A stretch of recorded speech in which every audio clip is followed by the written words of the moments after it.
Howdy, howdy, folks. A-Train here with you for another episode of Medieval Dynasty. Now available on Steam from Render Cube Games and Toplets Productions. A happy Sunday Funday matinee to you, especially to our friends across the pond in Europe. We appreciate you tuning in. We have a bunch of new members on Discord, so if you haven't joined yet, you need to join the A-Team and become part of the community. There's a link to our Discord down below. Otherwise, you're missing out because, I mean, we had like 12 people, no lie. Okay, let me see if I can do the math. There was a group of 4, 3, 7, maybe 9 or 10. I don't want to over-exaggerate. Or exaggerate. How do you over-exaggerate? If you're exaggerating, right? There's no really over-exaggerating. I said, well, 10 people joined. If I say 12, you just exaggerated a little bit, as opposed to saying 110. That's kind of over-exaggerating, right? So, hey, Indigo, welcome aboard. Hooray. Team UK, A-Team UK is on board. Welcome aboard. We appreciate you being here. Hope you're having a great Sunday. So yeah, make sure to like, share, and subscribe. Turn on that bell icon so you know when we go live or upload a video. Join us on Discord, where all the fun is happening. People are sharing pictures of their villages, ideas, designs. Our Medieval Dynasty Helps channel will go through all of the different infographics that I include and have created. Let's see, like the Oxbow looting map. If you're playing on the Valley, we have the Valley looting map. If you need to know where to find a free simple large backpack on the Oxbow map, we've got that. If you want to know how much XP you get for hunting and why it seems to take so long to level up, we've got that. If you want to know, and this is a big one, this is one that a lot of people mention. It's like, my people aren't happy. How do I make my people happy? Don't put them in wattle and thatch houses. All right. You can put them in stone and wood if you want. I don't, because that's not realistic for the time period.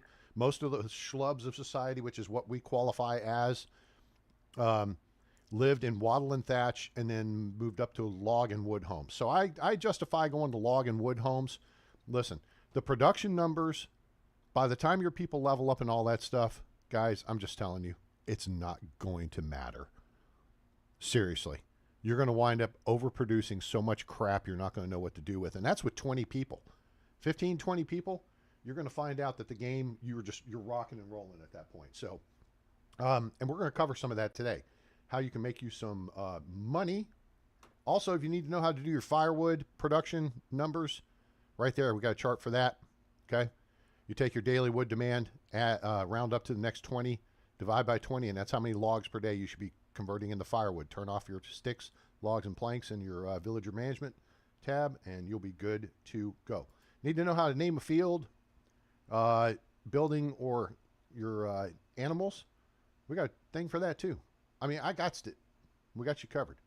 Making new stuff every few days. So if you have an idea for a chart, graph, or something, or would like to see a visual, if you're new to the game and watching, ask questions if you have questions, okay? I talk you through, and I know my veteran viewers and members are like, oh my gosh, A-Train's talking through how to do farming for the umpteenth thousandth time. Well, yeah, because there might be somebody on board who doesn't know. And I don't want them to have to go dig for the information. I'd rather provide it, and we just take care of it, okay? So today I want to focus, hello, resume, we're good? Yep, good, okay. My cool blue shirt. I like it. I'm now a blue shirt guy. So like free guy. We want to cover, so we're going to be harvesting in autumn. And autumn is just 20 hours away. Because it's 0400. What's the O stand for? Oh my God, it's early. So we have season transition coming up. And that means we're going to have oat harvesting. And we're going to have poppies harvesting. And we're going to have beetroots harvesting. And we're going to have lots of cabbage, 120 tiles worth of cabbage harvesting. Now, in the interim, so we'll do the kitchen stuff in a bit. I feel like we've covered, and this question comes up a lot on YouTube, on the Facebook group. How do I make money early game? Well, step one, I feel like the most important thing is before you make money, you've got to learn how to hunt. Now, I created a hunting guide, a guide to hunting and fishing. It's a straight up video. So if you go on my YouTube channel and you look through the videos as opposed to live streams. They're separate, right? Go to videos and look up A-Train's Guide to Hunting and Fishing. And it's a beginner's guide. And then I also show you, as I'm working my way around the map, like how to aim with a ranged weapon. Like if we look at that house right there, and we say that's our target right there, that third log end. We're going to see if we can do this here. This is going to be pretty good if we do. In fact, let's make it more challenging. Let's back up all the way back here. That third log right there, okay? When we're using a bow, the trick is your stamina is going to burn and your sight's going to start to wobble. Now, your sight moves in a W pattern, okay, like this. So here's our first lesson. We're even covering hunting. We're at a little bit of range. We're going to aim at the top of the target, which is going to be about right there. If I can quit moving my hand. Oh, my God, there's a target. I'm going to shoot our villager. I'm going to aim down sight. See how we're moving in a W pattern? Okay. Now, we're a little low relative to the target. So I'm actually going to aim a little bit higher. I want to make sure that the further you are away, you got to understand your round is going to drop in. Boom. Trigger squeeze.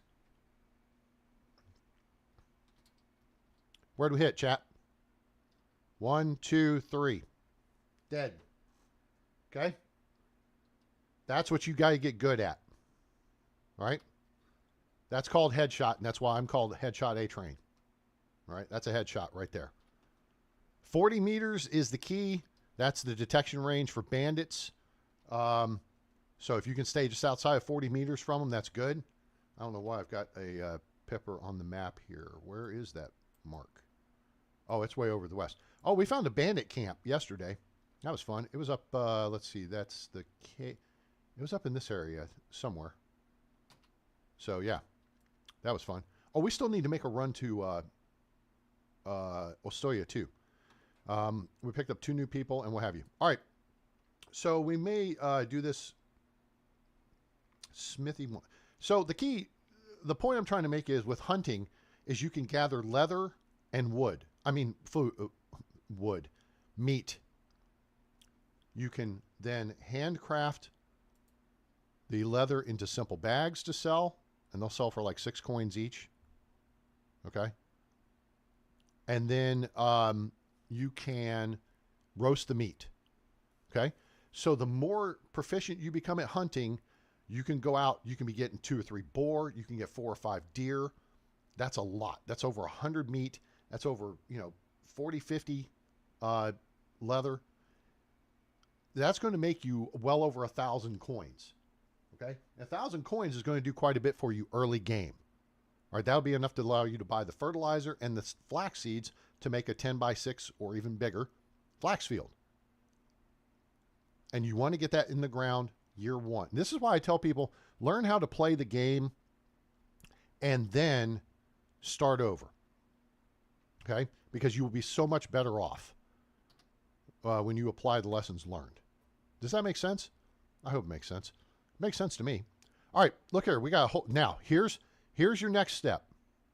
You get Sewing Hut 1 built. Now, Sewing Hut 1 is not your first production building. The workshop is, right? At the workshop, your 2 critical things you're going to need early game are buckets for water for your people. Now, don't rush to get a bunch of people. I know we've got a bunch of people, and it's just year 2, but we've also been very selective. These are like 14 and 15 and 16 point NPCs. You don't pass these people up, okay? And you get them in your village, and you get them to work for you, doing things you would rather be doing something else. Look at this. Almost every one of them. So 1, 2, 3, 4, 5. Now, Zbigniew is we just recruited her and Dalebor. We picked them both up in Skowkie. Excuse me. So we picked both of them up, and they're both like, she is a 15-point NPC. Dalebor is also a 15-point NPC. 12 minimum. 3, 3, 2, 2, 1, 1. Extraction, production, farming are your tier 1 skills. Those are what you're looking for. So if they've got 2 3s on their resume, one of them has to be in one of those 3, and preferably early game, your first 3 or 4 people need to be in extraction. Then you need people with production. Then you need farming. Now, if the second three is in, so if you have extraction and farming or extraction and production or even production and farming, you don't want them to be your first, but they could be your, say, third. You want extraction first because you want people to go cut down trees for you. That's the first thing you want. All right. And then your tier 2 skills are hunting, survival, diplomacy. You put people in the markets once you unlock the markets, and their diplomacy will go up quick. Okay. Excuse me. I had some peanut butter jelly sandwiches. I wolfed. It's amazing. You can start, and I started 45 minutes, 50 minutes before I was supposed to go live, and was just getting announcements put out on the various platforms on Facebook or on X or on the Discord page. Like, it was like 12:45. And it's like, it never seems like it's fast enough. It never seems like you got enough time. And then I had to wolf down a couple sandwiches, and then Mother Nature called. Oops. That was bad timing on her part. Thank you very much. Anyway, so you want these skills covered when you're recruiting your people. All right. Now, and I was about to make a point there, and I think I've now lost track of it because I went a little too far off track. But you want people who can work for you, gathering things and helping you build your village, providing the materials you need to build your village. Like we've got Henrika. She's working in the excavation shed. She's gathering clay and straw to make daub so we can insulate new homes. We got 2 lumberjacks gathering logs. One's producing firewood. One's producing planks. Logs, planks, home. Firewood needed for the village, right? Okay. We're going to be adjusting that at the beginning of next season. You adjust it every season. All right. And then you may need to make adjustments within season because this number's gone up. See right here where it's 75. This is because we've added like 3 people this season. Because I'm pretty sure right now we're set up for two or possibly 3. So that'd be 3 logs per day. I think, oops, 3 logs per day at Woodshed A. 3 logs per day. Yep, 3.3. So she's making a little under, or he's making a little under the firewood amount we need due to the people we have. This, now we take this number, round it up to 80, and then divide by 20, so we should be making 4.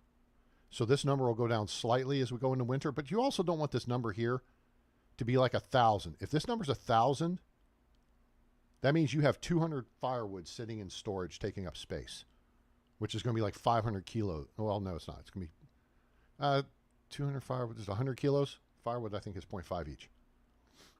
Okay. So anyway. So let's look here. Oh, I know what I was looking at. I know what I got off track with. Good. Got myself back on track. Okay. So the workshop is the first building you need to build from the production side. Okay. You're going to need buckets for water and wooden bowls because you're going to want to make pottage. Or you can make whatever you want to make. Pottage keeps getting nerfed, but it's still the easiest thing, and I think the most cost-effective thing to make in the kitchen for the best return on investment. It's 3 meat, 2 cabbage, 1 wooden bowl each. Okay? And cabbage you can grow in spring, and then you can turn the field and grow it again in summer. So you get double your output. Now, I'm not sure how that lines up with beetroot, which you plant in spring and then harvest in autumn. But soup takes 4 meat, 3 beetroot, and 1 wooden bowl. So it takes more materials. It does have a higher price point. So yes, you can make more money off of it, but there's a but there. Okay. And we'll look at that maybe here in a bit, because when we get into autumn, like I said, we're going to be harvesting beetroot. So we'll be making soup. And then you'll be able to see the side-by-side comparison of here's the benefits of one versus the other. And that's kind of what I want to do with this video here, is to inform you on where do I go once I start making stuff. Okay. This is tier 1 stuff. Tier 2 stuff, we'll talk about. That's what is going to be the focus. But you got to start with tier 1, right? So in tier 1, you get the kitchen, you unlock pottage, you unlock flatbread. And then you can do soup or flatbread with onion if you want. But pottage here, you see it's plus 40 food, plus 10 water, blah, blah, blah. It sells for 26 coins, which means you'll get 13 to start with. You get half the market value. 321 meat, cabbage, wooden bowl. Soup is plus 50 food and is going to be 19.5 coins versus 13 coins. Okay, so there's probably a benefit to that, but you're going to have to get more stuff. And you don't have it as readily available. So you're just going to have a big beetroot field. So what I would advise to do then is getting started, get you 10 beetroot seeds. If you're on the valley and you find one of the sacks along the stream, if you're running the looting path, you'll get a handful of beetroot seeds. Just get 10. Plant those in spring of year 1, then keep the seeds, plant all the seeds in spring of year 2, and grow your seed bank. And as you have money, you can buy more, you know, do what you need to do. Like we've been buying more flax seeds just to increase the field sizes. We're good on flax seeds now. We'll never have to buy flax seeds again unless I do a stupid and sell it. But I put them in the farm shed so they stay good. So anyway, super pottage. And then as you get the grains growing, and you can plant oat, rye, or wheat, you're going to be able to grind any of those into flour, into kern. Flatbread is 1 flour, 1 bucket of water. Sells for 9, which means you get 4.5 for it. You sell 100 of them, and it's not hard to make 100 of them. You're going to make you're going to make a lot of money.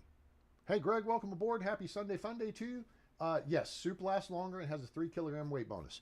Soup is more beneficial, and the devs have stretched this to try to make soup more popular than pottage.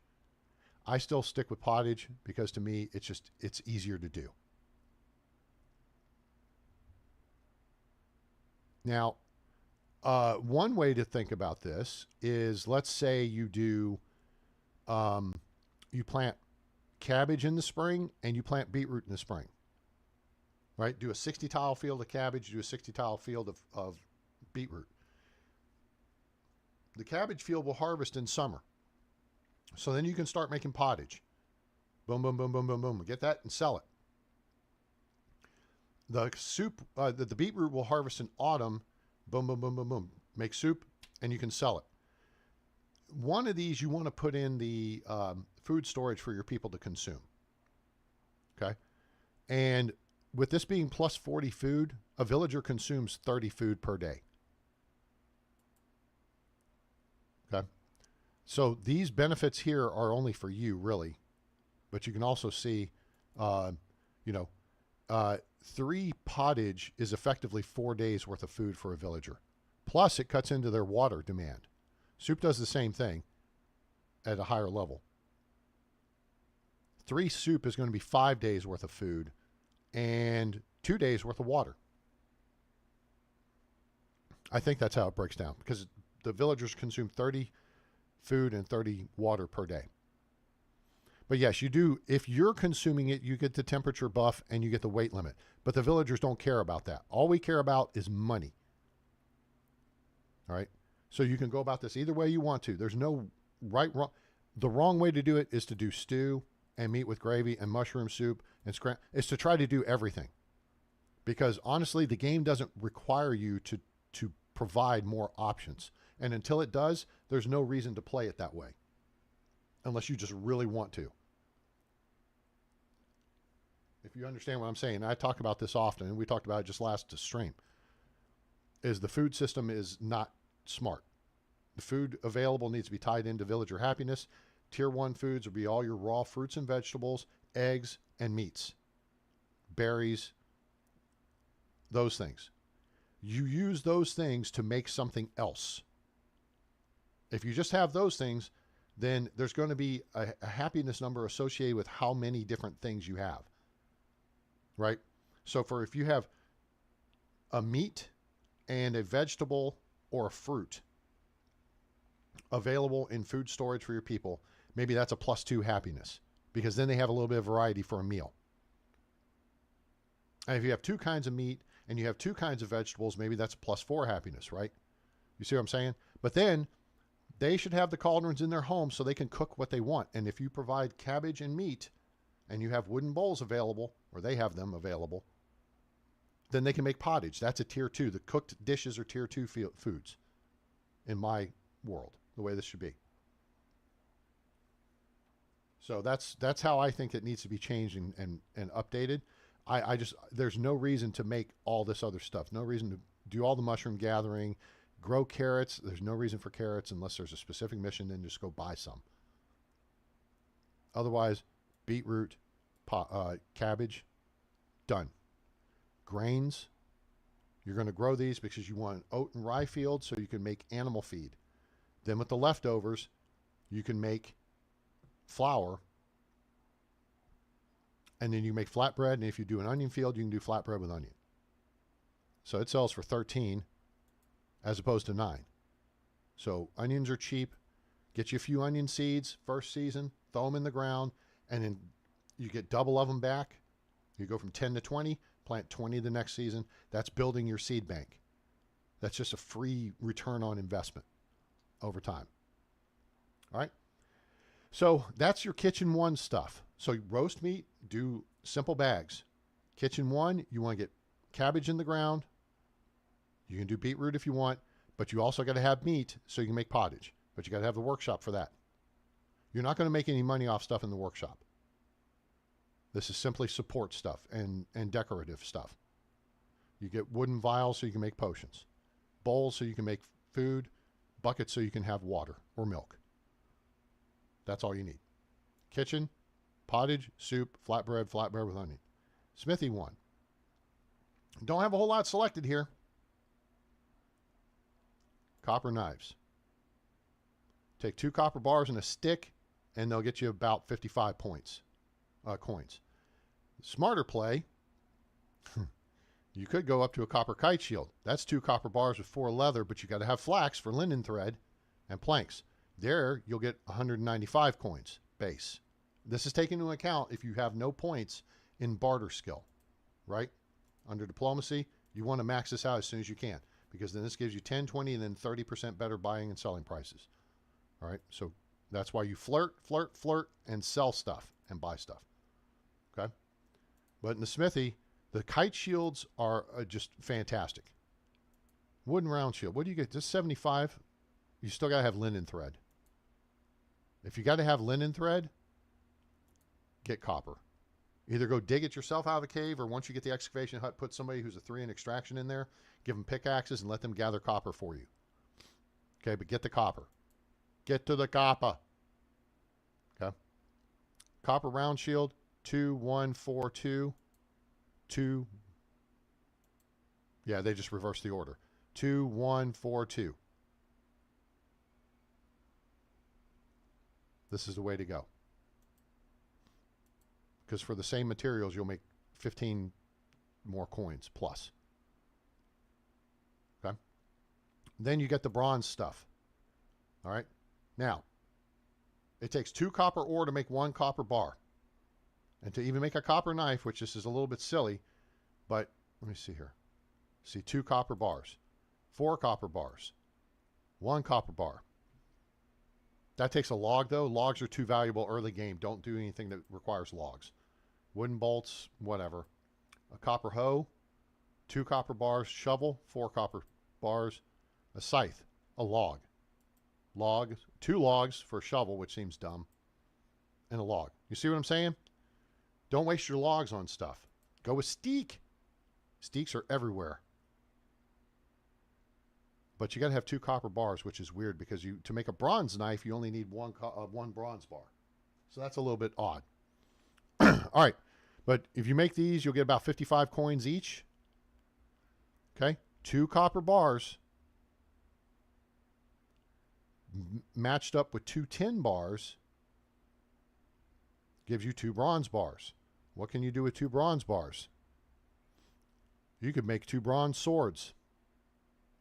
Look what they sell for. You're going to get 145 coins for that. Better yet, do this. With 1 bronze bar, 1 leather, and 1 log. This is worth the log.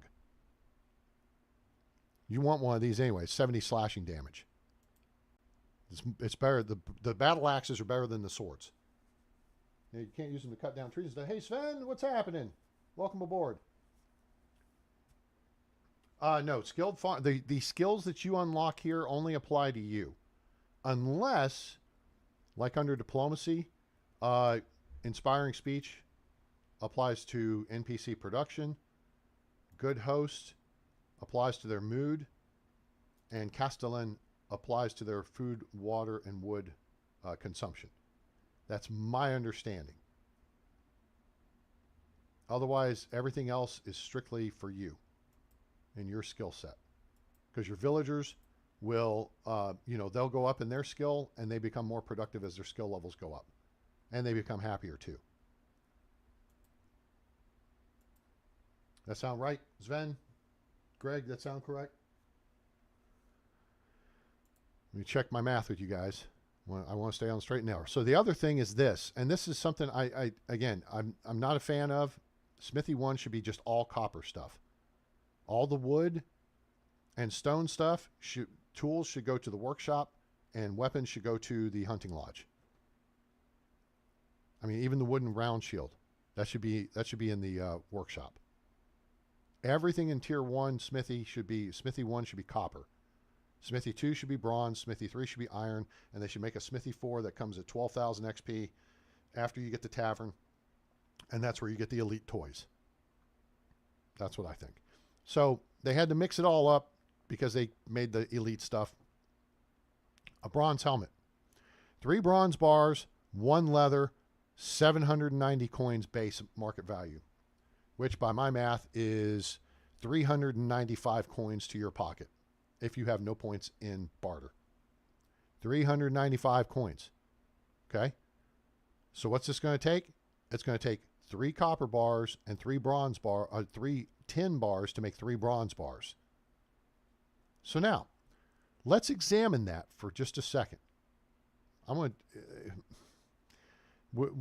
look at the math here for a second. 110, it ain't going to come close. Kite shield, 290, 2 copper bars, right? You need 2 copper bars to make 1 bronze bar, right? Which means for the amount of copper needed for a bronze helmet, which is 3, that's 6 copper bars. No, it's 3 copper bars. So you could do 2 bronze helmets for 3 copper kite shields. That's 6 copper. So 2 for 3. Nope, the math still ain't going to work out. Bronze helmets are the way to go. Bronze battle axes, 1 bronze bar. So if we do this times 3, 280 to 6, so 840 is going to be the market value. Okay, 840, that's a little more. It's going to require 2 more leather and 3 logs. Bronze greaves are better. That's the boots, huh? Oh, all right, look at that. Yeah, look at that. Now, that requires 1 more leather, but what's 1 more leather? Just go kill another deer, right? Okay, bronze greaves. Heat protection is the same. Damage, actually, these give you better cold protection than the helmet does, too, if you wanted to wear these around. That's not bad. Okay, so bronze greaves are the way to go. So we'll lock that in. I want to see this weapon rack and the training dummy too while we're at it. Okay, you start getting into these other things, and yeah, you're getting into big money. But it's also going to cost you a good chunk of change to unlock. Well, not really. This is 1,000. I got, how much money do I have? Oh, I got 18,000 coins. What the hell do I care, right? Bronze pick, 340, 1 bronze bar, 1 linen thread. There's the technicality right there. This is why I tell you, when you harvest your flax, and you make flax thread or linen thread, do not convert all the linen thread to linen fabric. Set maybe a third of it aside or a quarter of it aside. Put it back in the trunk because you're going to need linen thread, and you can't break linen fabric back down to linen thread, right? You can always take linen thread and make it to linen fabric, but you can't go the other direction with it. Otherwise, you're stuck like Chuck and either have to go buy it or wait till the next year. So always leave yourself some linen thread available to make stuff. But if you can avoid it, keep it simple. The simpler you can keep the recipe, the better your return is going to be. Because you can use that linen thread to make money in other ways. So bronze greaves look like a legit option. Cool. We just need one extra leather as opposed to the bronze helmet. And your return, it's an extra 20 coins, which is going to be an extra 10 coins. You could go either way with that. But Greg's absolutely right. This is the smarter play. So if you have a choice, go for the footwear as opposed to the headwear. So there we go. Bronze greaves. Okay. That's Smithy 1. Okay. Hey, Storm, what's happening? Welcome aboard. The Team Europe. A-Team Europe is in the house today. We got Sven. We got Storm. We got Indigo. We got everybody on board. I think Storm's in Europe. I forget. I'm sorry. I need a map. I need a map up here so I can pin where you guys are at. All right. So this is your tier 1 starting money stuff. Sewing Hut 1. What do you make? Bags. Once you unlock linen thread and linen fabric, you make bags. Okay? But then simple hood. Just make simple hoods. These are to sell. You're going to get 160 coins per linen thread invested.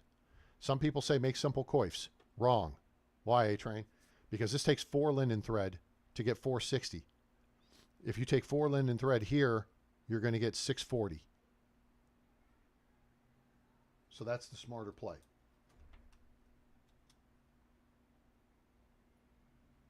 Yes, and Greg's right. That's the smarter strategy. You want to make, and this is where I goofed up last run yesterday. I went out with a bunch of expensive stuff and wasn't able to completely clean people out of money. Okay? So you want to have things like bags. These sell for 95 coins base. But you also want to have some water skins, which sell for cheap. Because if an NPC has 1,000 coins in their pocket and you sell them a 750 coin item and everything else you have is worth 300 coins or more, or 251 coins or more, you can't sell them anything else. You've just left 250 coins on the table. So what you do is you have a variety of product in price ranges. Expensive stuff like a helmet or the greaves, okay? Simple hoods, all right? And then you have some bags, which drop down lower in price range. And then you have some water skins and you have some pottage.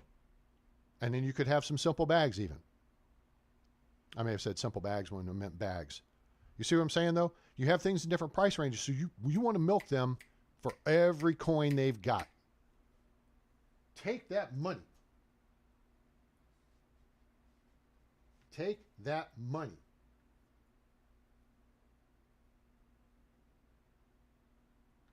So that's why you want to have a variety of products and you don't want to have all expensive stuff on your person when you go to sell. Take that money.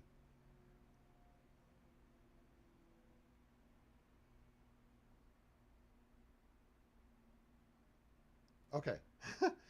I just got the video of the G-gauge train running around the fence with a snow plow, plowing snow off its tracks for the 3rd time.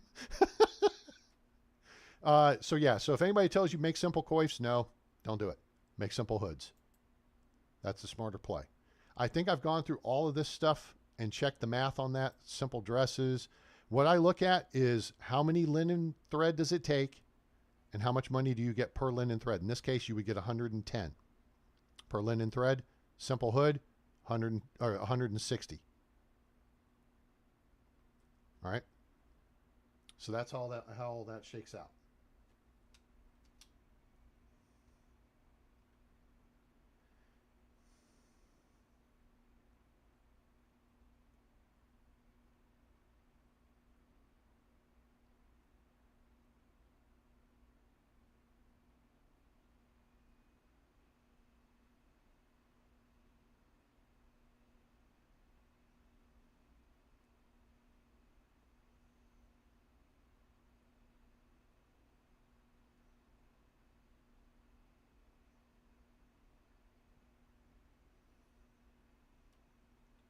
Okay.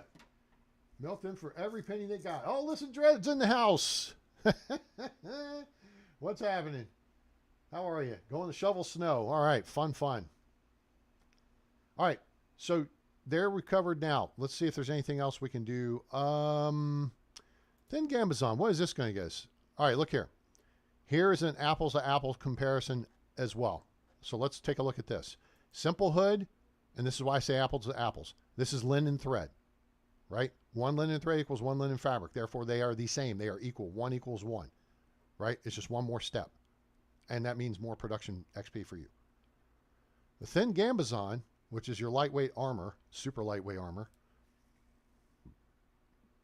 Excuse me.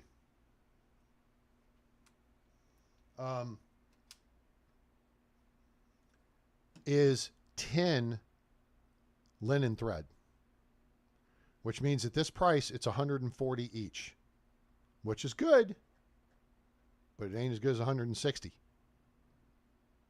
So you can make 5 simple hoods for the price of 1 thin Gambazon, and here you're going to make 700 coins. Again, you're going to make half.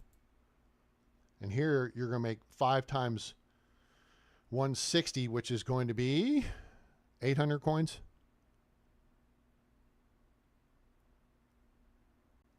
Right? 5 times 100 is 500 plus 5 times 60 is 300. Yeah. So you're going to make more money with simple hood. Plus you're going to get more production. I don't know. I haven't checked what the production XP is for this. Your thin gloves, that requires some leather. Thin boots requires some leather. Okay. Listen, gang. You guys chit chat. Oh, hello. Grains. Yes, I'm covering that separate. You're absolutely right, but I haven't because we're looking at this from a kind of a standpoint of the tiers. We talked about if you get grains to grind them into flour and make flatbread, and if you grow onions, you can do flatbread with onion. Okay. So yeah, Violin, did I say that right? Where are you located in the world? And guys, I hate to do this to you. I'm going to need to make a pit stop. So bear with me for a couple minutes. Chit chat and chat. Introduce yourselves. Talk to each other, and then no, we'll go with MacArthur, and I'll be back just as quick as I can. Okay, just give me a couple minutes. I got to take care of something here.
All right, I'm back. I'm back.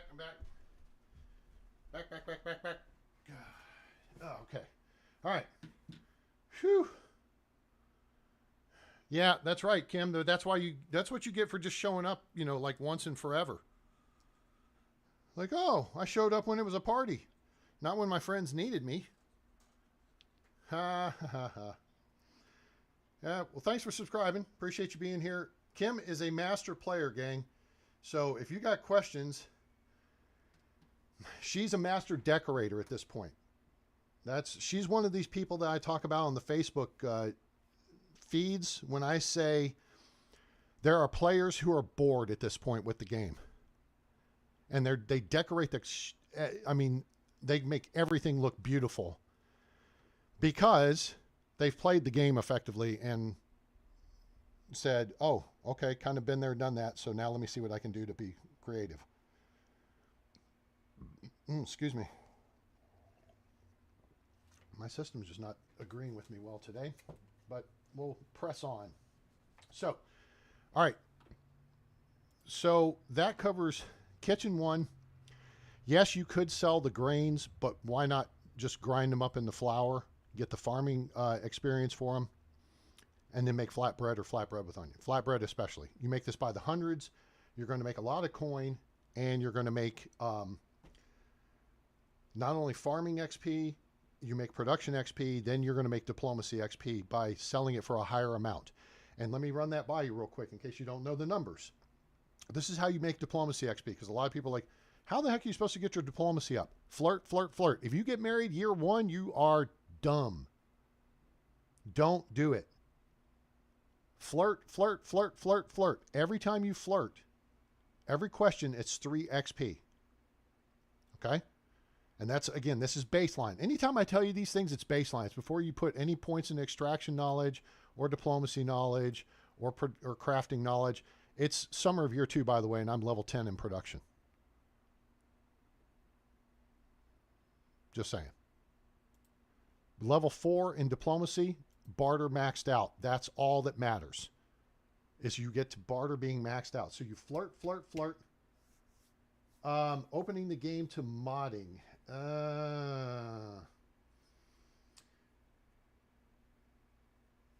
Yeah, Greg's right. Yeah, if you can take things another step, it's free. Take it another step. Oh, so on the diplomacy thing, 3 points for flirting, for XP. But the key is buying and selling. So if you sell 100 coins worth of items, that's 1 XP. If you buy 200 coins worth of items, that's 1 XP.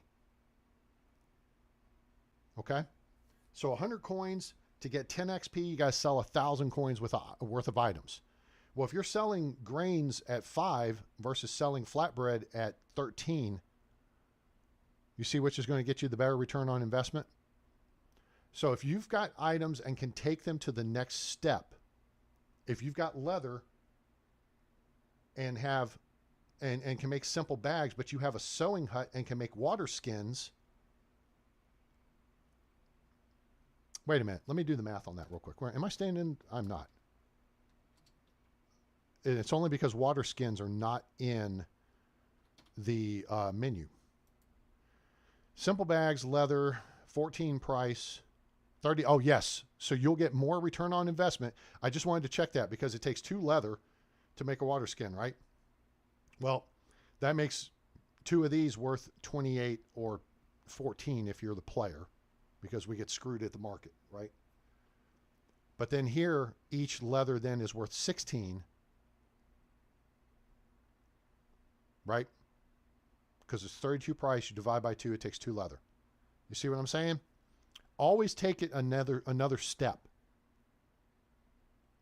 And you'll increase the amount of money you get out of the deal, which increases your diplomacy XP, which then allows you to put more money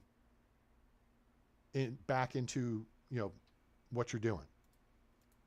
Okay? Especially and considering that you will also have additional money in your pocket. Right? So modding. what I don't like about modding and don't necessarily like about DLCs is the idea that the game developers they just have not finished the game. They haven't completed the product. They made a sandwich, but left you to put the mustard and the mayo on the bread and then to cut the sandwich. Does that make sense? I mean, again, they just introduced all these new cool items. Dying's great, by the way. That's something we needed and a lot of people were calling for. They just introduced all these cool new items at the Smithy, but then they blew the Smithy up to where it makes no sense. And they don't want to make a Smithy 4, which, how difficult would it be to, okay, here's 10,000 points. Let's put 12,000 points, Smithy 4. And you move all of the elite items to Smithy 4. And then you make all iron items at Smithy 3, all bronze items at Smithy 2, all copper items at Smithy 1, and then you move the wooden items and stone items, wood and stone, tools and weapons. The tools go to workshop and the weapons go to the hunting lodge. Then you have another incentive to build the hunting lodge. And then Smithy 1 is copper. Of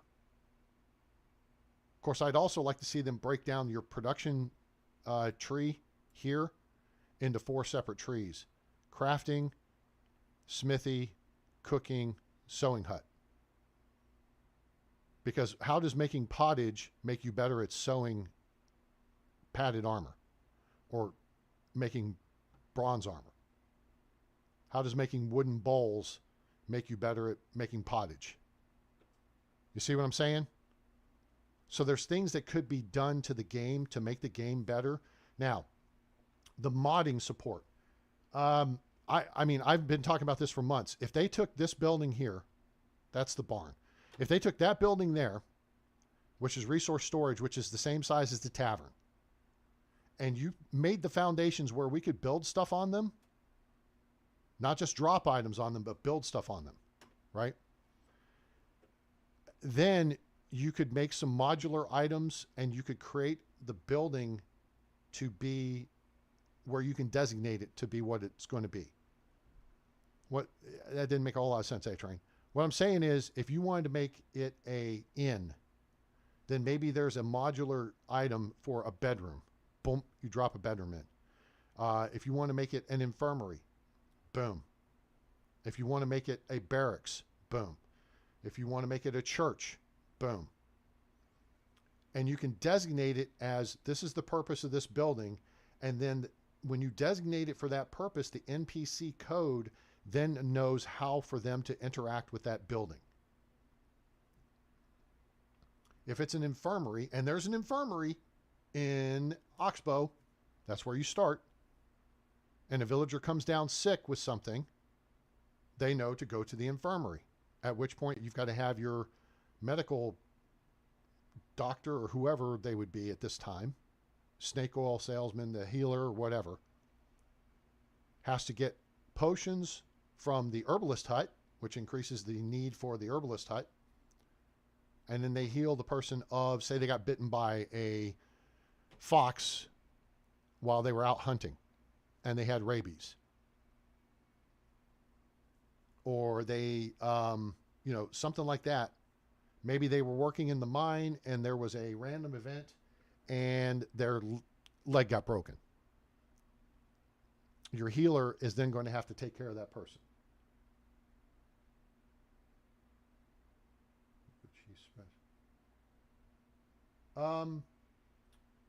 Yeah, I could see that. I could see specialists, just as more experience. Like if you're working, all right, say, let's just specifically with the smithy. You have a level 1 smithy, you're working on copper tools. You're making your very first copper sickle. Does anybody think it's going to be worth a darn? Probably not, right? You may even break. So I would suggest then you have, this is your tier, and you are a, what, what's an intern? You're a novice, and then as you make more items, the durability increases, the quality increases, therefore the resale price increases, and then you get better at it until you keep working your way down until you've become a master at copper items, at which point you're ready to move up to bronze items. Because you're working with a different metal, it's got different properties, yada, yada, yada, right? Does that make sense? Yeah, you go up journeyman and then you become a, whatever level. And yeah, it's just like electricians or plumbers, tradesmen. You work your way up. This is getting a little off into the weeds. My point is, I feel like there's a lot of things the devs could do with the game. And if they would finish the game, you don't need mods. If you finish the game and you say, you know what, we're good, we're happy with it at this point, it's a complete game, enjoy yourselves. And then people are saying, well, but we want a church. Historically, were there churches in this time frame? 1,000 to 1,100 Poland. I don't know. Were there schools? I don't know. Is your village large enough to warrant that? Is your village large enough to warrant a tavern? At some point, you've got to unlock it with technology, right? But I would submit to you, I think you need to unlock it with a village size. And a school would apply there, a infirmary would apply there, a church would apply there, a barracks would apply there, a brig, a town hall. Now, if you look at Farthest Frontier, the very first thing you build in Farthest Frontier is your town hall. And your town hall upgrades over time as you get bigger and bigger and you get more stuff, right? There's a lot of aspects to Farthest Frontier I'd love to see applied to this game. Filth, disease, pestilence, the town hall aspect, housing that develops organically. And it should start, like, if you look back at Life is Feudal Forest Village, anybody who played that, you started with just a hut. You can make like a little stick shelter, which is why I'm saying the lean-to should be your first tier of housing in the game. And they need to introduce hemp to support that. We need hemp to make hemp thread, to make hemp cord, to make hemp rope, but also to make hemp fabric. Because hemp was a lot more common than linen. Linen was more of a luxury item. So, back to money making. All right, so we've covered, I think, the level 1 early game production buildings. Anybody have any questions in that regard? Roast meat, simple bags, and the key then is to get crops in the ground, flax in particular. But you could get flax, you could get beetroot, you could get cabbage. I'd focus more on the cabbage because once you get, if you plant a 20 tile cabbage field in spring of year 1, you're going to harvest a 20 tile cabbage field in summer of year 1, and you can immediately convert that into money.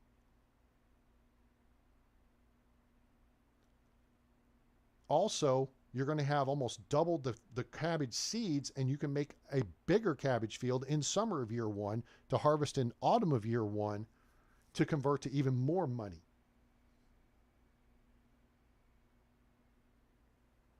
Does that make sense? Beetroot, if you plant beetroot in spring of year 1, you've got to wait until autumn for to get your return on investment. So that to me is the reason to go with cabbage and beetroot secondary.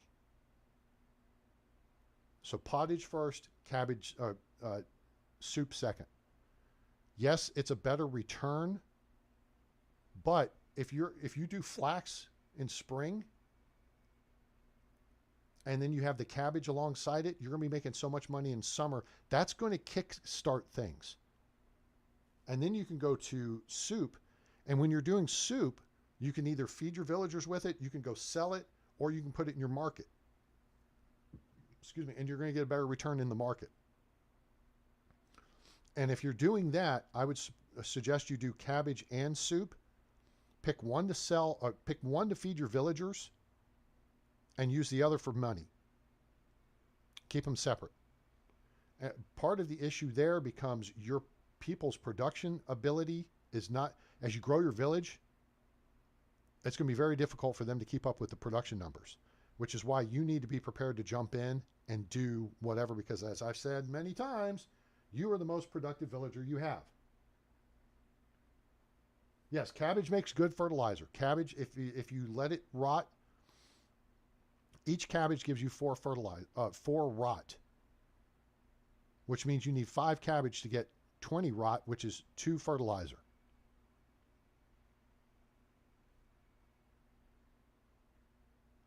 So you can start mathing that out. I would just as soon gather unripe berries in spring and berries in summer. I don't want a money crop to be used for fertilizer. Let something you can just gather for free while your cabbage is growing. Go gather berries. That increase, because you need to work up your survival. It's summer of year 2, people. I'm level 7 in survival. Survival sense is maxed out. Strong, well, that's not really impressive. Strong athlete is the thing you need to get maxed out first. 30% slowest stamina consumption. Strong as oak maxes out your hit points. Okay? You want to put points in insensitive so you don't have to deal with temperature issues as much. And then you can go to solid as a rock, which is less damage received when you're going out to kick the crap out of bandits.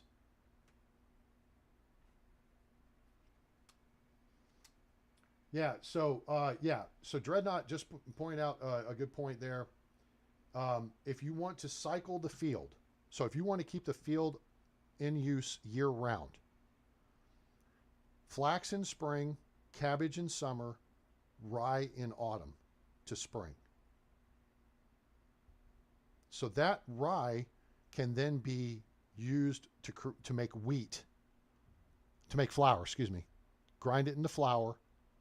You can set the straw aside for animal feed when you get your pigs, your poop machines, which have been nerfed, by the way, really bad.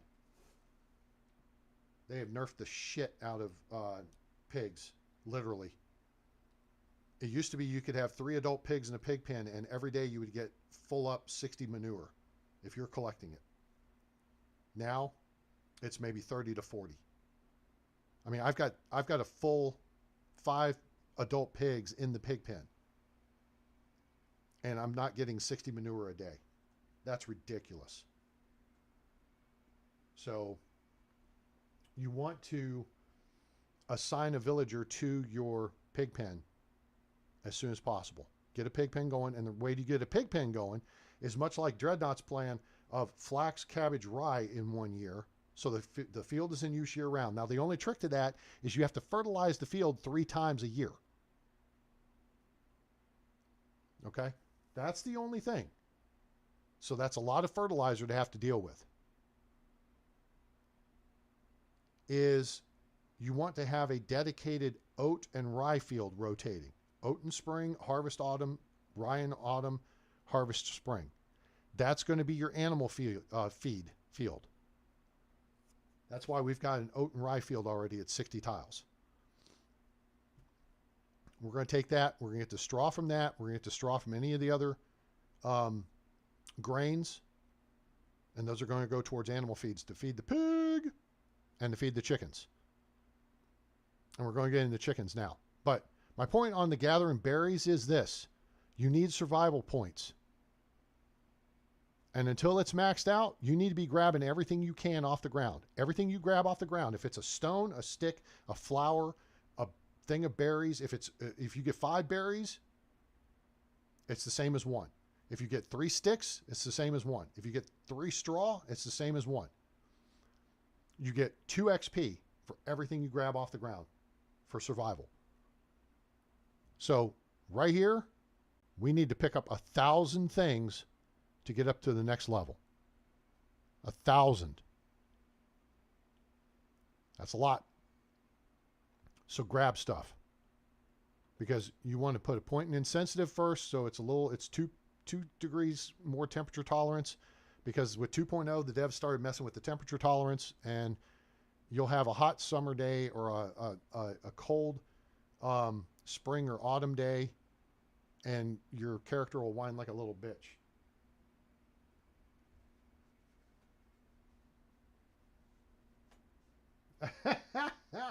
Dread, yeah. Dread guy shovel snow. Not procrastinating. We're talking about important things, national security and everything here, people. All right, so we've covered your tier 1 production, right? Roast meat, simple bags. Get the sewing hut. Then you can make water skins. Get the kitchen, grow cabbage, get a grain crop, make flatbread, make pottage. With the workshop, you make wood bowls to support pottage or make soup. Then you get the sewing hut. You have the water skins available. Then you have your first flax crop, which means you have linen fabric available, and you can start making bags, which sell for $95 each base. And you can make hoods. Simple hoods. All right. So let's go to the tier 2s. Workshop 2 gives you a second work position and clay stuff. Clay bowls you'll need for your dyes. Medium wicker baskets, I unlocked that because there's some quests that require those. And we wanted to get the Dynasty points, and clay vials to make potions. Everything else is decorative. I mean, quite honestly, if they go to the food system I've talked about, you should have to make clay mugs and clay cups and clay jugs for your villagers to have available so that they can store food and water and drink and stuff. So, all right, so that's all we get out of Workshop 2. No real change. It's just stuff you'll need for later. Okay? So let's go to the more important stuff. Smithy 2. What are we going to do in Smithy 2? First off, we're going to make bronze tools, especially bronze axes. Now, why you can make an iron battle axe, but you can't make an iron axe, again, makes no sense. Devs, please fix this. Smithy 4, 1200 production XP. All the elite items to Smithy 4, all the iron to Smithy 3, all bronze Smithy 2. It does not make sense that you can make fine quality weapons and armor. Tell me that doesn't take more technique and skill than making a hammer or a hoe or a shovel. So you can do this with iron, but you can't make an iron axe or a hammer? Get the out of here. You know what I'm saying? So here, make these tools for your people. To sell things, bronze knives. So this is going to break back down into you're going to need 1 bronze bar, which is 1 copper bar, and 1 tin bar. 300 coins. Okay? Make the tools for your people. Make bronze knives or bronze armor. The kite shield is the best thing, I think. 1 bronze bar, 10 leather. Leather's cheap. 1 linen thread. You should have that by now. And 2 planks. 560, which means you're going to get, what, 280 out of it to start. That's and then if you're on the oxbow, go to Skalki and gather iron out of the mine. Then you can make iron bars, and that means you can make iron kite shields. 740. Iron daggers, ain't going to add up. Iron swords. Iron swords would add up.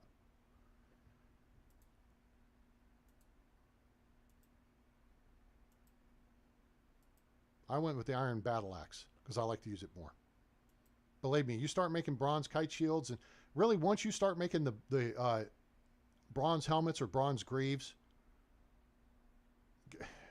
and selling bronze knives, you're going to be making the money, folks. The money, I mean, the money's going to start getting stupid.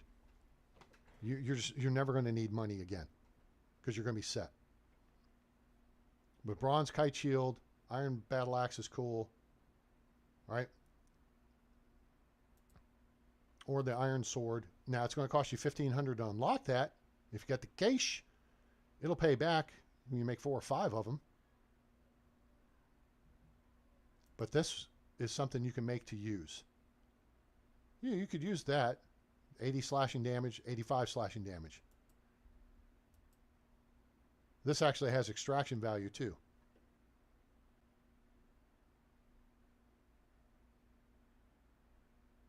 Up your resell, but you mean the barter skill? Yeah, definitely. Yeah, we covered that before you showed up, Kim. Just saying. Welcome. Thanks for staying. Glad you're here.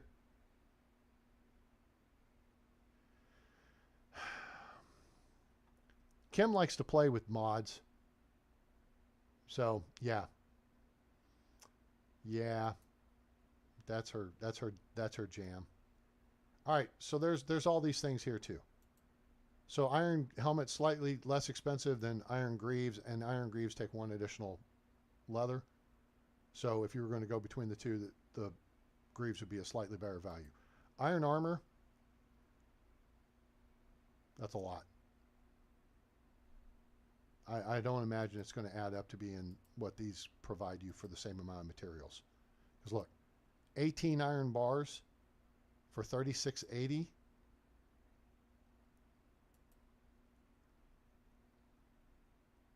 $18 iron bars plus, and see, this has linen fabric involved. All right, so that's what you do with Smithy 2. Sewing Hut 2. Let's talk about this.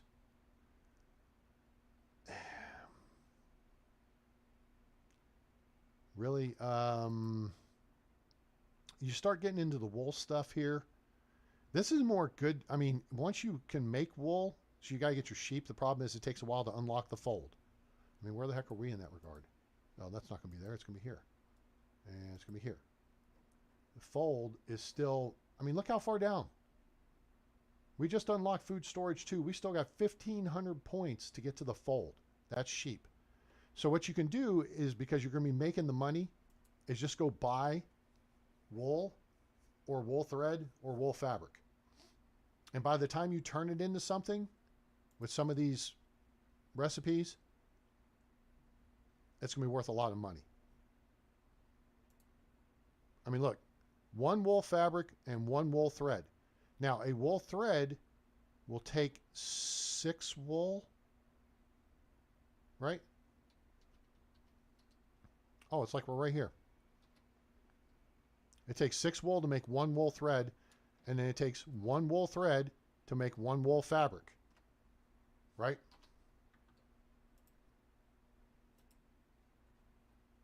Sewing Hut 2, warm hat, 1 thread. So it's going to take 12 wool to make this, and then 2 linen thread. 810 coins. That's a lot.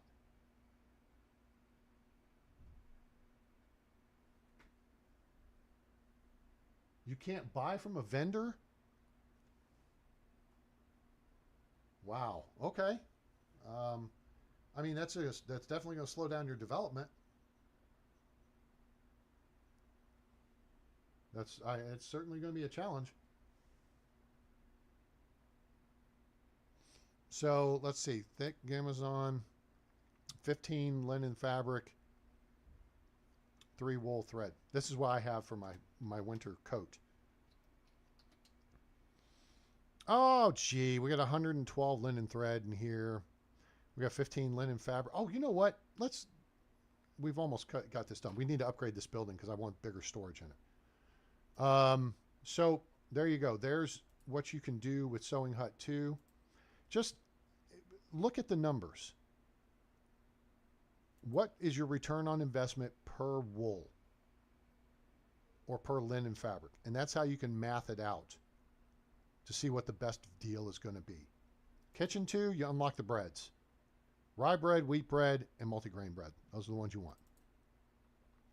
Okay? Multigrain has the highest value to it, but it sells for a lot of money too.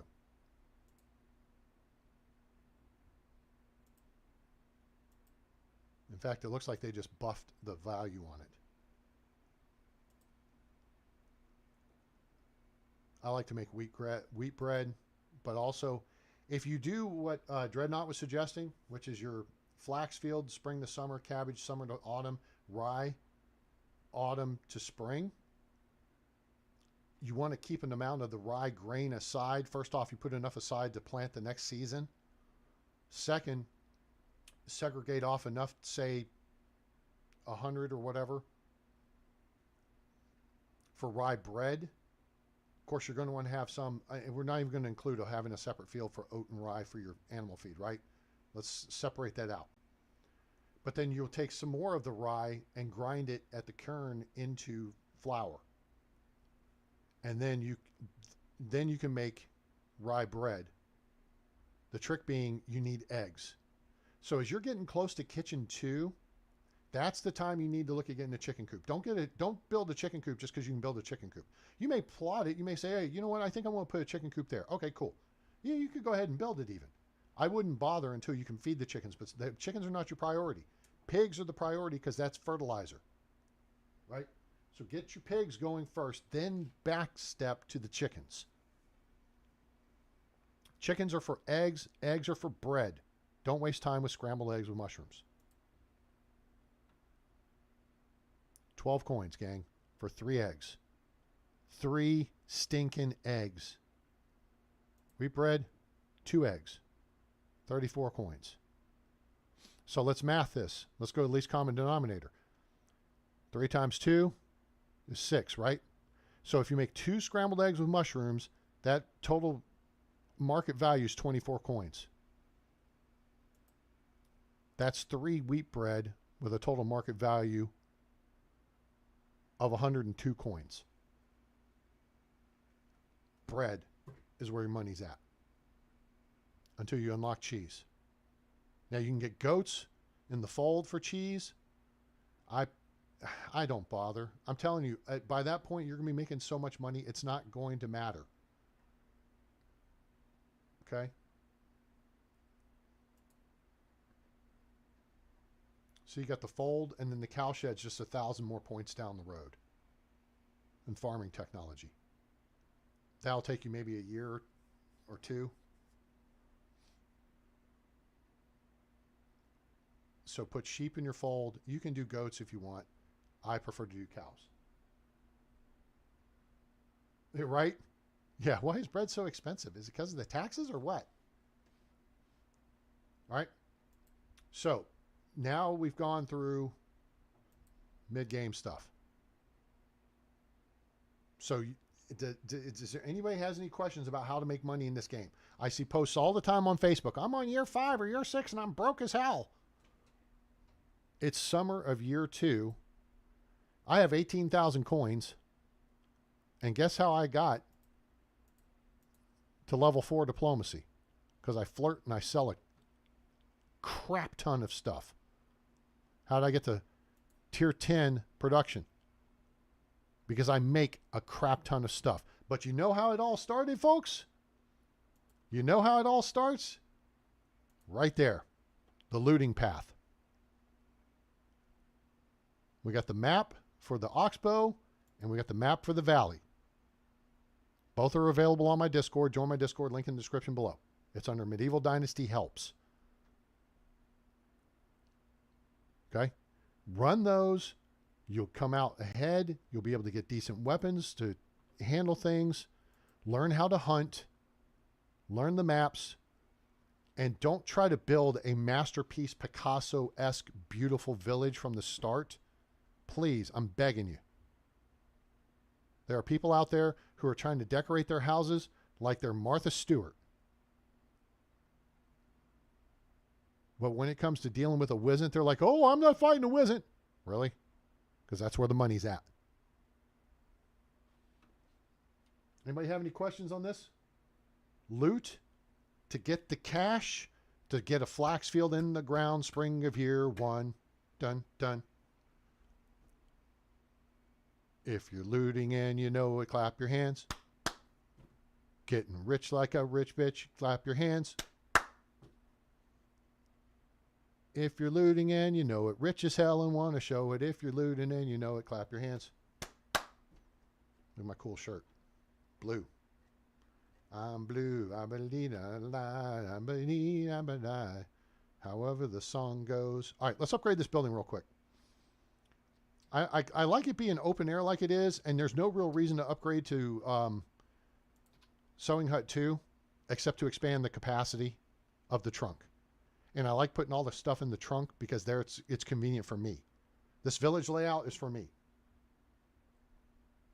Yeah, I gave you the clap. You see a doctor about that. Get shot, clear right up. Oh, I got me a brand new crossbow too. So we're going to go hunt some shiz and wear that one out. And then we're going to bring this one in and bust some stuff up. Let me see my plum tart. Okay, got plum tart, got rye beer. Okay, good. We're set. Hooked up and in like flint. All right, we got a hammer on board. Let's get some loggage. I hope I got enough logs for this. It's going to take a bunch. I'm blue. I believe. I remember dancing that in the discos in Dallas in the mid-90s. It was a cool song. I don't know how the words go, though. All right. Q, here's how you upgrade a building. If you don't know how to do this, watch. Pay attention. This is what you're going to do. You're going to look at the building. Go to buildings. Go to the building. Level 2. So we're going from level 1 to level 2. Boom. Building upgrade. See it down at the bottom where it says Sewing Hut 2 and above that says building upgrade? All right. Now, if I dance into the light like Phil Collins, I could dance over here and build a Sewing Hut 2. But if you want to upgrade the building, watch. Snap. Snap. Left click. Done. Now, notice I got a bunch of stuff back in my inventory on the left there. Okay. Now we're just going to work on building it.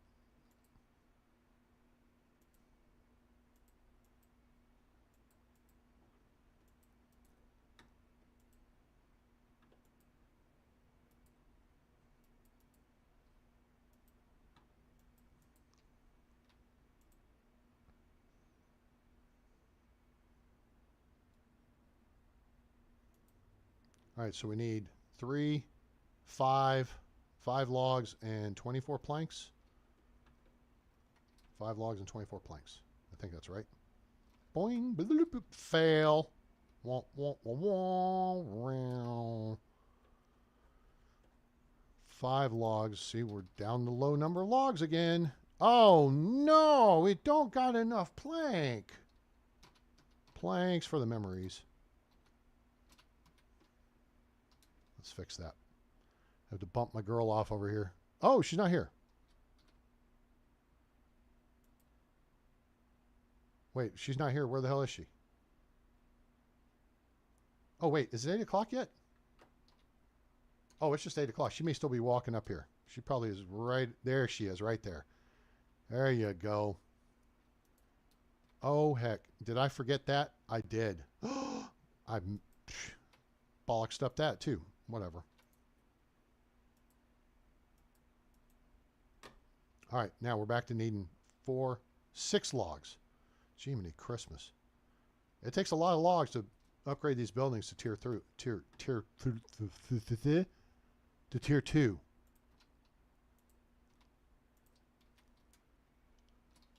Come back here. If I'm going to do this, I'll leave the fur here. I'll take the leather and 182 linen fabric. For Oxbow, where would you start your first town? Okay. For either map, I would not worry about starting my first town in the place where I intend to finish. Until you know exactly, until you really know how to play the game, and until you know where you want to build. Dang it, I freaking carried it with me, and I didn't put it in the trunk. All right, so now, leather. Boop. I still didn't get it all in there. Damn. That's a lot. Let me take some of the leather back out. Maybe like, I don't know.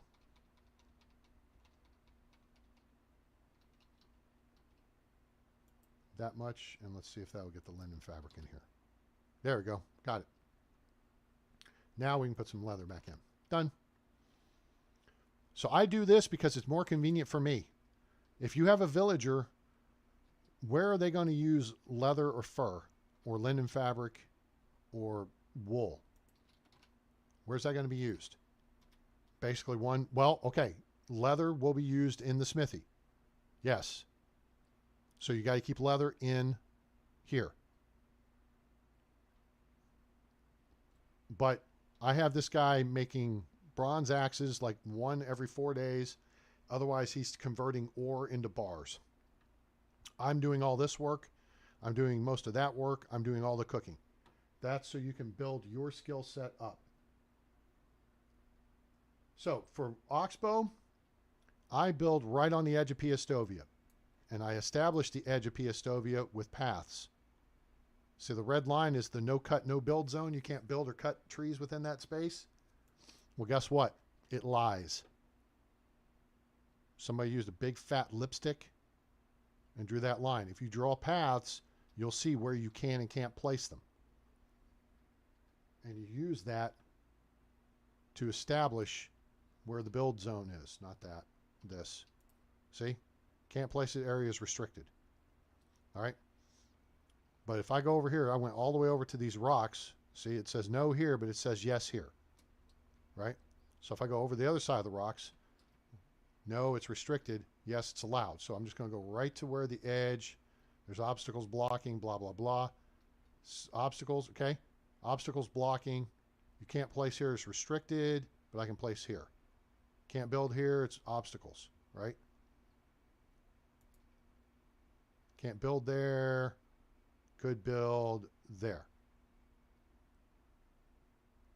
The second that turns green, boom.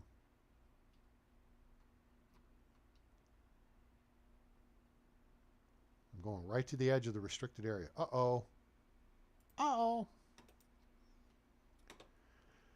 We got a production issue. I don't think it's a hypercritical one. It's one that should be corrected because it's probably related to logs. Okay. Okay.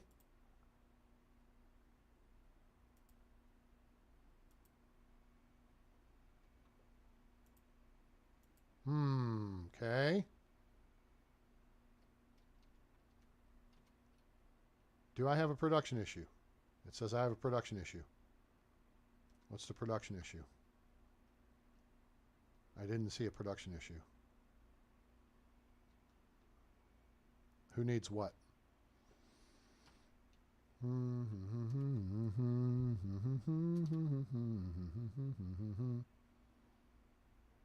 There's leather here.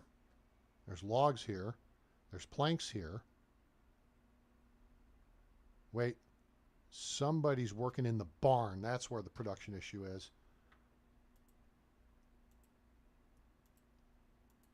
Yep, there we go. Found it.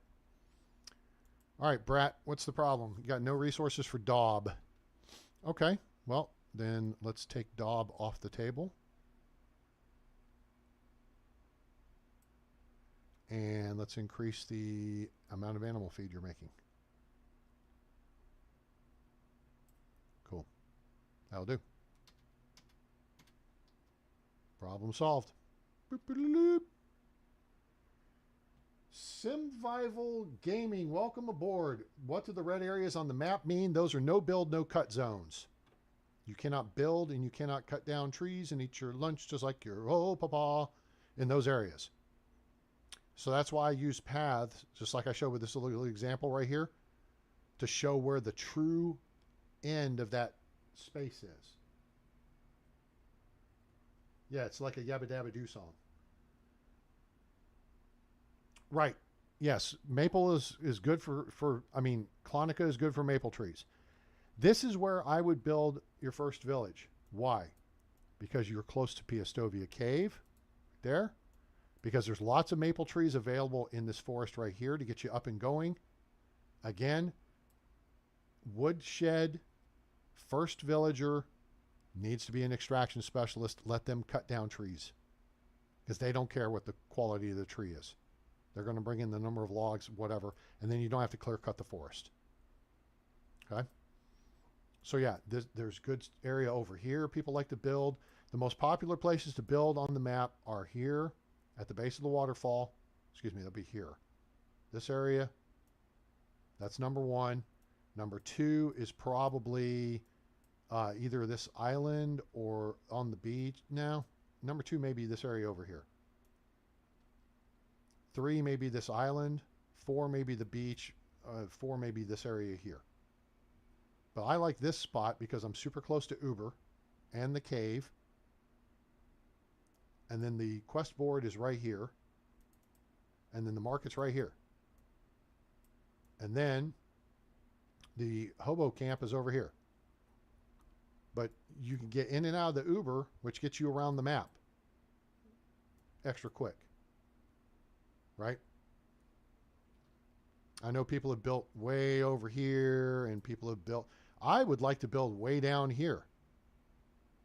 But you've got to have the production stuff up. Hey, thanks, Simvival. I appreciate that. Okay. So let's look at this. Since you're on the valley, here you go. If you join my Discord, link in the description below, under Medieval Dynasty Helps, you will find my valley looting map. Run this every season till you got it memorized. This is what you found. Oh, dang it. Hang on. Hold on. Hold it. I updated this last night to reflect the big, there it is right there. Boom. Boop, boop, boop, boop. Big Bandit Fort at spot 14. That is now included on this map. So those are, the threats are indicated in red. If you want to see me run this, go into my playlists and go to the Valley Season 2. How to Start Smart is the first episode. I run this route with the slight change at spot 4 because they moved the wolf spawn across the water deal to the east, so now it covers this camp. And wolves threaten you at spot 3 and then what was spot 4. So now you're going to route to spot 3, cut over to spot 4, which is now the pile of coins at the pigeon spawn. And then you're going to make a stone axe, and then you're just going to visual reconnoiter back to spot 4A, which is the old camp. If the camp is there and you don't see any wolves, I included pictures of what you will be looking for,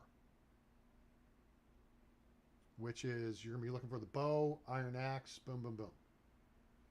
The northern parts of the map. The northern parts of which map? Let me see here, because I've got like a valley fishing map. This is where you can get all the fishing related stuff. I got a Valley Spawn North map. This has not been updated in some time. I think I've got, yeah, updated 9/22/23. That's how long I've been playing. Been playing longer than that, but this is a little over a year, almost a year and a half old. There's more spawn points than this now. Stuff's changed.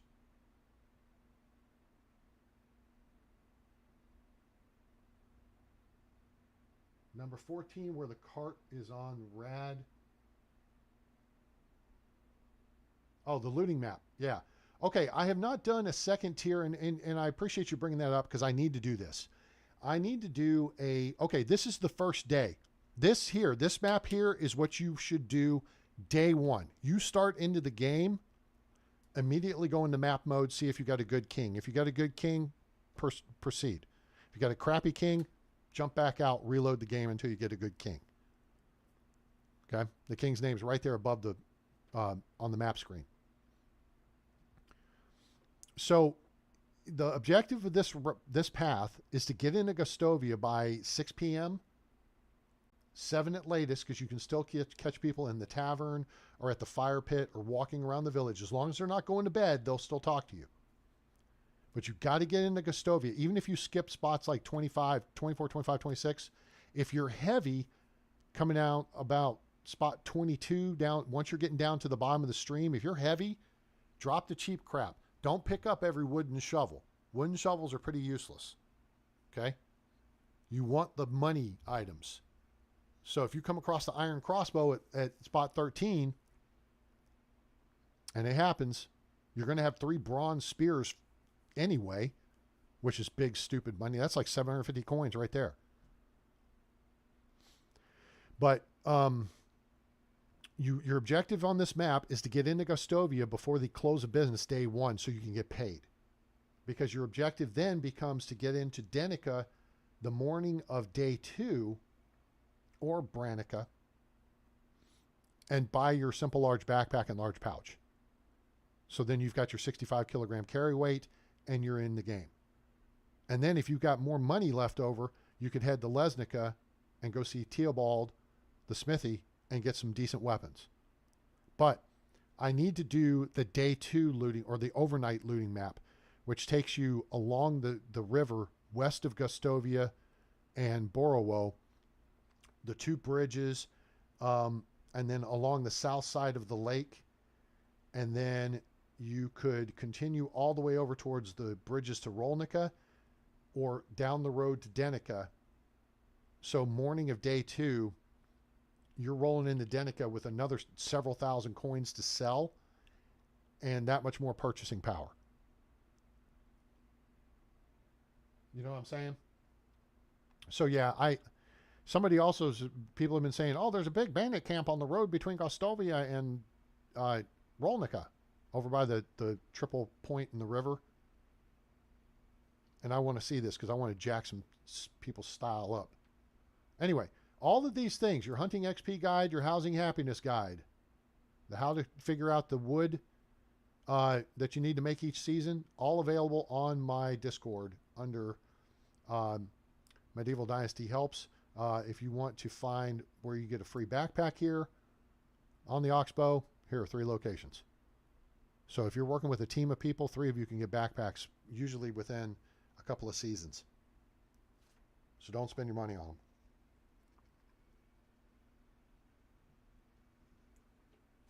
All right. All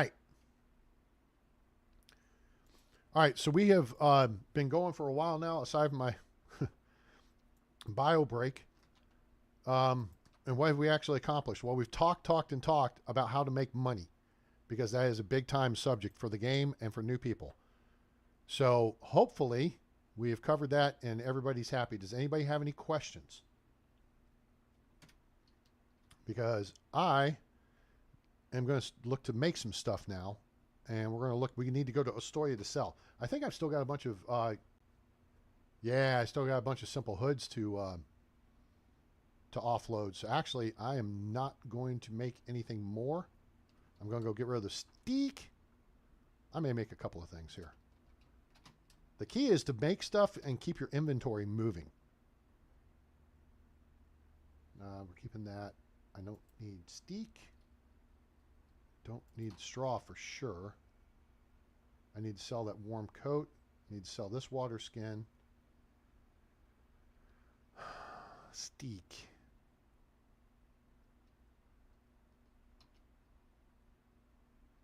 Why did I... Oh, gee, mini Christmas.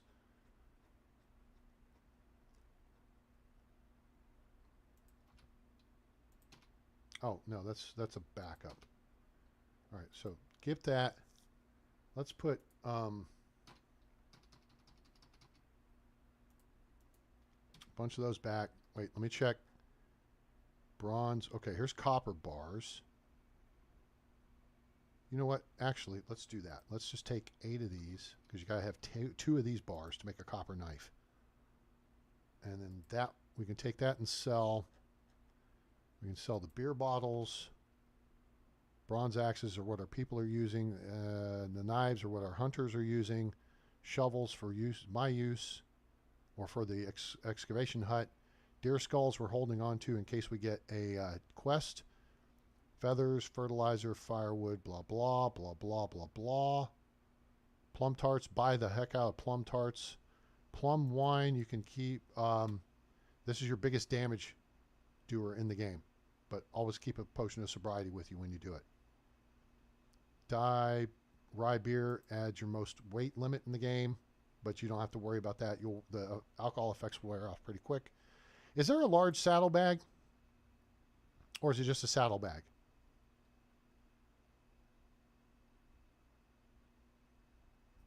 I'm also stockpiling toy swords and rag dolls, so when I have a kid, I'll have those. That should be part of every season. Things you do. Okay. So let's do this.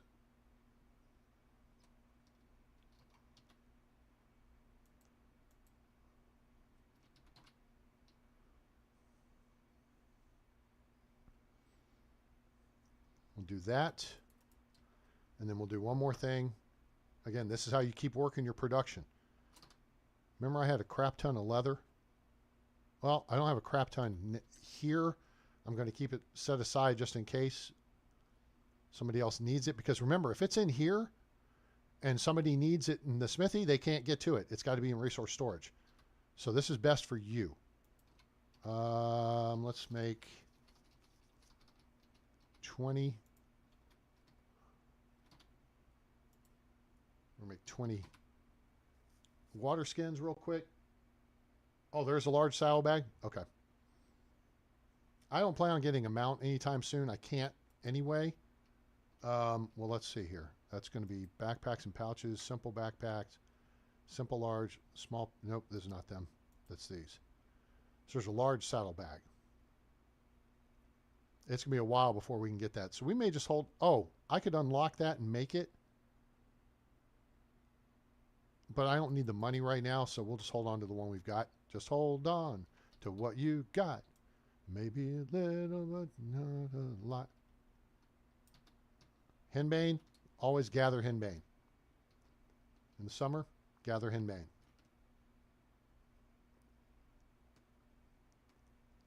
Right, what you said. All right, cool. Weapons up. Weapons up. Do I have armor piercing up? I do have armor piercing up. All right. Now, one more thing I'm going to point out here, because this is cool and neat in a cool and neat sort of way, right, is there's a herd of deer over here. Okay? Now, I may have killed them all, but there is a herd of deer over here. Nope, they're here. Okay? See them right here? Now, there's a wolf spawn right here, but I wiped it out by putting a section of path right there. And there's a wolf spawn over here, but I wiped it out by putting a section of path right there. If you build within 75 meters of an animal spawn, the next season, the spawn will be gone. Okay? So, see the deer over there? You want to know how far I am from the deer? I'm going to show you. I'm going to stand at the corner of my building. We're going to go into map mode. We're going to zoom in on the deer spawn. We're going to use the waypoint. There's two things. This is still a rangefinder. In fact, we're going to go conservative and go to this side. 77 meters, that direction is the deer spawn. If I built right here, that deer spawn would be gone next season. And the cool part about it is you'll see your hunters go out and actually hunt with bows and arrows. So our girl's over here, she's going to get something. She may be, actually, I think our extraction specialist probably going to get straw. Oh, hell, I'm going to be hungry here in a second. What do I got on me to eat? Got some plums for one.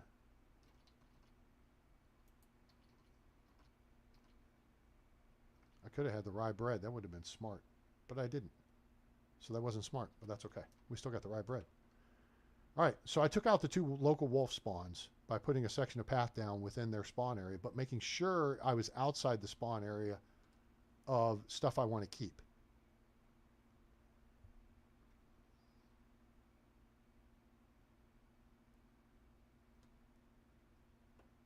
I took out another wolf spawn down by the area where I kind of want to build too. Actually, I think I took out two of them. Now, you can get bad guys over here. You get deer over here. Now, I'm not sure the range on animal detection. I think it's probably under 25 meters.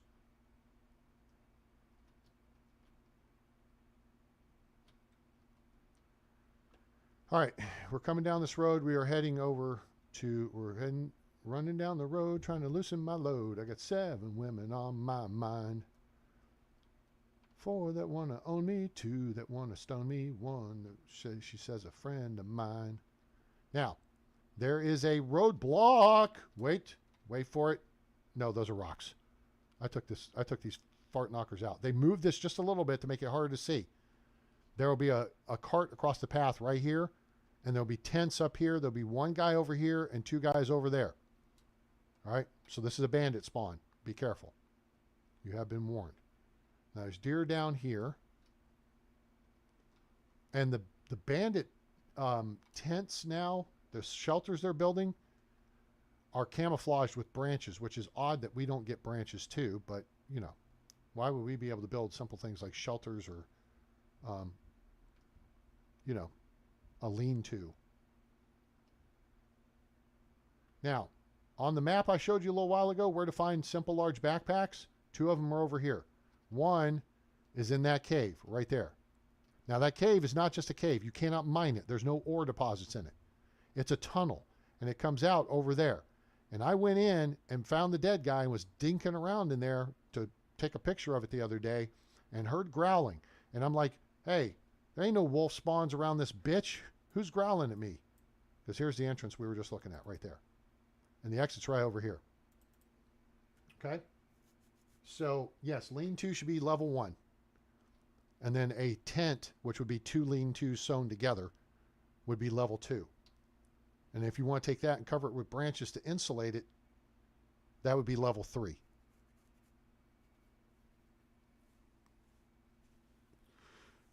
Level 4 might be a hut made of sticks and a couple of like really good branches or logs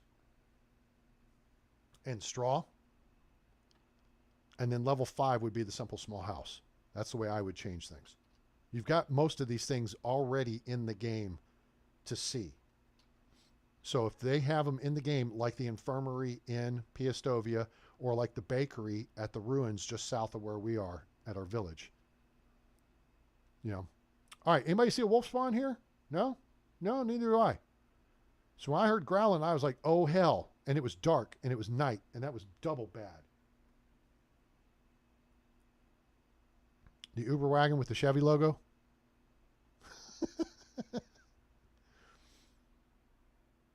In case you guys didn't see the Uber wagon upgrade I made. So yeah, wolves had set up a random wolf spawn at the spot where my marker is. And those fart knockers came into the cave and attacked me. They got dead, but that was not fun. It was scary as hell because it was hard. I was disoriented and it was dark. That was a trick. All right, here we are in Ostoya. Now, see what I'm saying? This should be your level 1 house right here. Yes, it is, as a matter of fact. Thank you. But I'm talking, so please don't interrupt. Now, let's go back to hemp. This should be hemp fabric. This should be hemp cord. So you need to grow fields of hemp. You can get the hemp stalks to make hemp thread, which you make hemp cord, and then you can make hemp rope. What a novel concept. And these would be hemp bags. Excuse me, do you mind? I don't even know what you're singing. Sounds like the Polish national anthem or something. But yeah, you should come with a piece of hemp, a bag, and some hemp cord. So you could take some branches and rig this up for your shelter. And that's your level 1 housing. All right, let's see who's here. Not that we need to recruit anybody right now. This guy ain't worth it. Hi. This is how you recruit people. You recruit people, hit N, go to management. See down at the bottom where it says remove? X, F, goodbye. Why'd you do that, A-Train? Because he ain't worthy of recruiting, and now that seat's open for another butt come next season. All right. Dobroniga. Okay. She's a 13-point NPC. She's a 3 in extraction. If you needed a first villager or second villager, you could recruit her. She would not be bad. The fact that her second 3 is in diplomacy is useless. So you would rather her be a 3 in extraction and anything but diplomacy. Hello there, Polish hick. We have no romance on her, so pay attention. This is how you flirt. Okay, do you have a favorite color? This is the easiest answer to determine what the personality type is. And that's relevant once you get above 25%, because then you start asking things.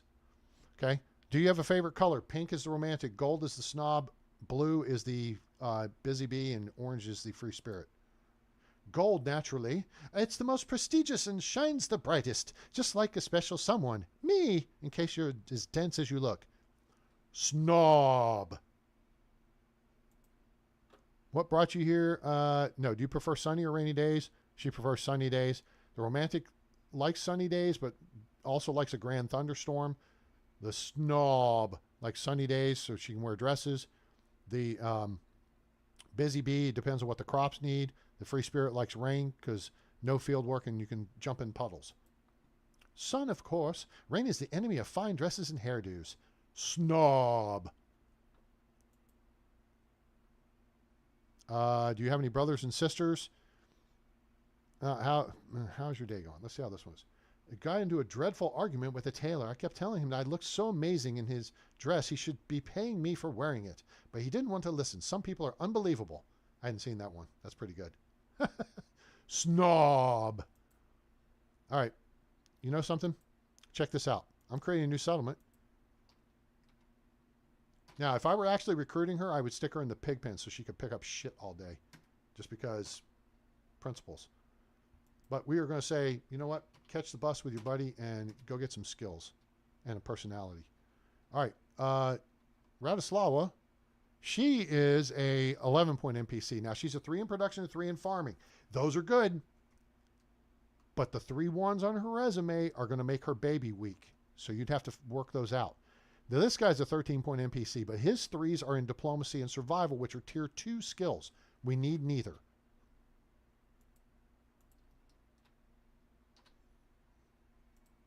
Nope. We don't want to get rid of Lorelei. Yeah. Hi. She's age 19. We'll romance her real quick. Can I ask you something? Tell me about your birthplace. I don't remember much about the orphanage. She's a busy bee. Do you have a favorite color? Blue. Busy bee. What brought you here? The soil. The land. It's soil, to be precise. Busy bee. All right. Well, if you're done talking to me, then you can go catch the bus with your buddies and go see Greg in the valley. He might could use you. I can't use you. There's this knucklehead. That's just some knucklehead. All right, we got stuff to sell. Let's go see the vendors here. You got 3 vendors to work with in Ostoya.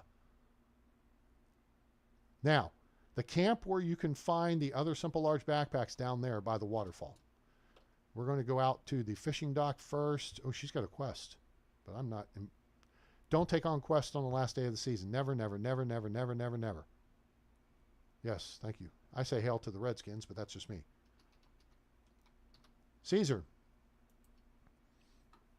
It's good. Here, buy these beer bottles off me and buy some simple hoods. Boom. That guy's down to 8. But now, okay, so he's got 80 coins left. If all we had was simple hoods, we're done, right? But we're not done. Now he's down to 4 coins. Now we're done. Okay. See how that works? He can't even afford this copper knife. Look how much a pike is. 43.2. Considering you can jump in the water and punch them to kill them.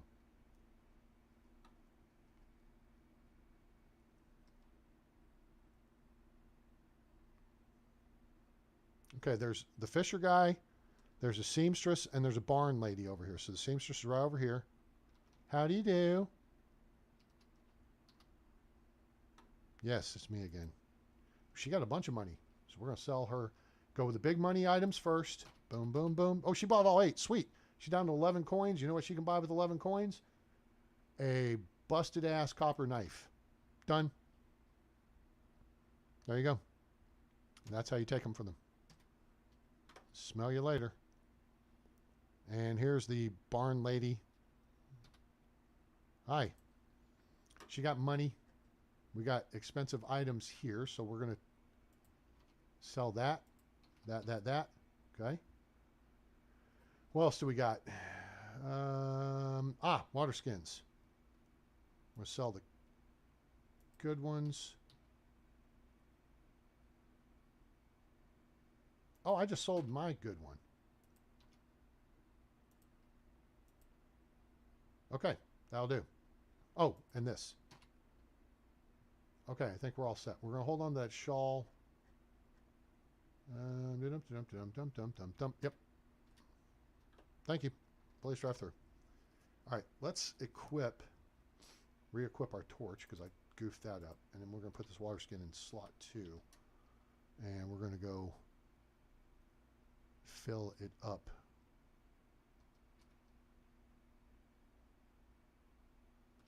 All right. So around Ostoya, if you're not familiar with the lay of the land, you get goats and sheep down here. There's your goats. And the sheep are out sunning themselves today. Hello, kids. Now, I showed you the northern tunnel. Now, let's look at the map. Northern tunnel is not a cave. It's a tunnel. All right? You go in here. You work your way around. There's a thing to the left eventually, and that's where you'll find the dead guy with the backpack. And then he's got a copper knife and a lodestone. All right? So, if you want to move in this area somewhere, here's a cave you can mine right here. Okay, it's kind of up on the cliff a little bit. Up on the ridgeline, excuse me. Now, there was a bear spawn over here. I haven't obviously been back there to investigate and see if it's moved or whatever. Now, south side of town, there is a cave right here.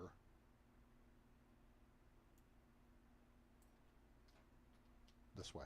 Let's just go look. I can show you these two. There's another tunnel that's under the waterfall, and it leads up to a abandoned hunter's camp. But then there's this thing, and I'm not sure what the hell this is. Now, the abandoned camp would be right there, and that's where you can get simple large backpack, and you can get the saddlebag. Then there's this deal. This got put in here with 2.1, and I don't know what the hell it is. Then right there is the tunnel that goes under the waterfall. Okay? So you go in right here, and you work your way up through it, and you come out right here, and there's a little abandoned hunting camp right there. Okay? So those are the 4 cave/tunnels around Ostoya. All right? Any questions? Baku? Baku! See, I plopped in a spot of path right there to take out a wolf spawn right there. There's clay pits right here because I'm looking at building along this area here or here. I don't want to take out the moose spawn, but I'm going to lose something. I want to keep the wizened spawn. There's wizened spawn here, wizened spawn here. I put in a section of path here to take out a wolf spawn up here. There's wolves up. There's deer up either side of the ridge line. Lots of hunting in the area. Wasn't moose, deer, and whatever. But this is really picturesque. And then we found a bandit camp 2 episodes back right here with 4 dudes who got dead. So yeah, that's. Do we want to explore the area? It's late afternoon.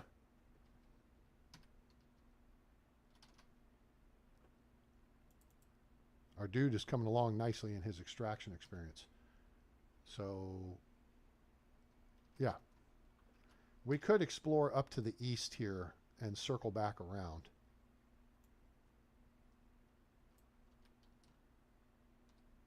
I don't really feel like we have any other pressing matters to address.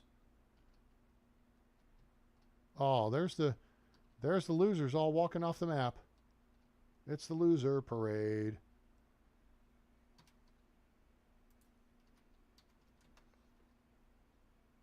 All right, let's go up this way. We're just looking for spawn points. We want to fill in the map at this point. Wabbit? Wascally Wabbit? Now, we do have another resource we can call upon here, and that is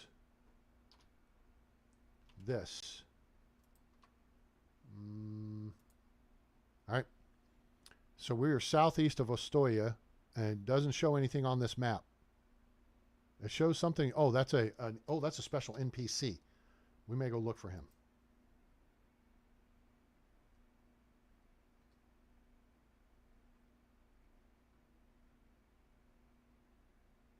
Yes, buying pike and cooking it and reselling makes you money. It's even more money if you just go punch the pike and kill it, Sven style. You got to channel your inner Sven. Sven's got anger issues. He likes punching fish. So just go punch the fish out. All right, yeah, there is a... Ooh, Bunny, you going poop or something? What are you doing? You waited till I was right on top of you.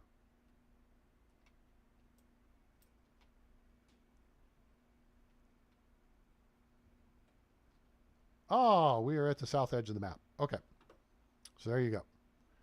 All right, let's go. Yeah, above the orchard, I know there can be some... There can be a bad guy camp up in here somewhere, at least in... Was it late 1.0 or 2.0? Oh, Tatanka. Okay. If we hunt the Wizzent, we are going to want to get back to camp. Now, notice how the detail falls off right over there? The visual detail? Oh, shite. There's 4 of them. Now, I guarantee you, if I killed a couple of them, there would not be 4. Oh, damn, there's 5 of them. Am I seeing... Wait, no, there's 4. Holy shnikey. 1, 2, 3, 4. Okay, there's 4 of them. But it always seems to happen. You kill one, and let's go back around the north side. Or kill 2, and then 1 disappears, and you lose out on the kill. So that kind of sucks.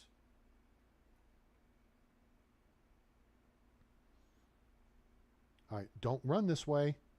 That's a bad idea, dude. I'm telling you. There's foxes right. See? Foxy? I told you, Rabbit, you shouldn't have run. I'm not going to be held. Nope, sorry. Foxy gets that one. Shit. Vampire. 2 targets, multiple targets. 165, right side, left side. Right side on approach. Watch him, watch him, watch him, watch him. Come on. God dang it. Really? Ass. Give my bolt back. Dickheads. All right, we found a wolf spawn. I should have just gone to my battle axe and I'd have fucked them up pretty quick. All right, got my bolt back from that one. Hey, asshole, where's my bolt?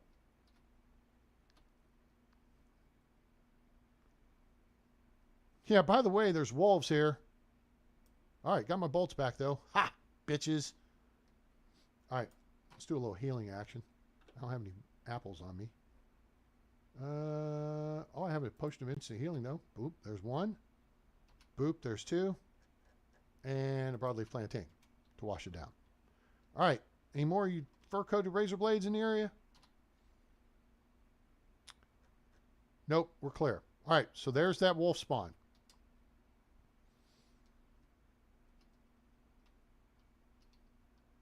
Here we go. To avoid the Wizzent, we wander into a wolf spawn. Now it's back, the spawn point's over here. So if you want to take that stuff out, find you a spot within range but out of range of other stuff and drop you a section of path and I'll take it out. I don't care because we probably won't ever come back down here again.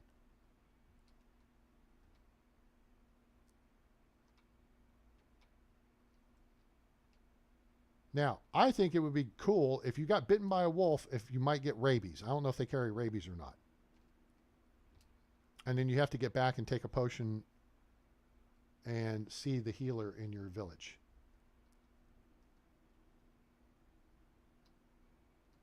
Pigeon. Okay. Rabbit.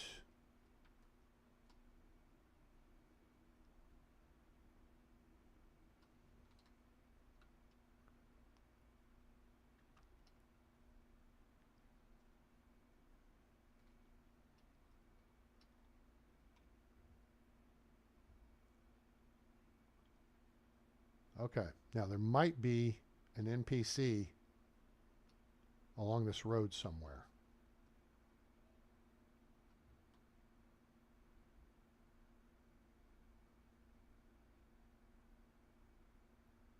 I don't see anyone that way, so we'll go this way and try to tag up the bear spawn location and then head back to the house.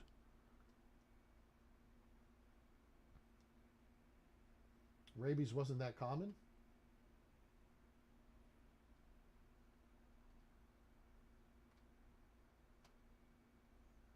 In case you were down with the sickness. Okay, white-tailed eagle. The bear spawn should be right up there.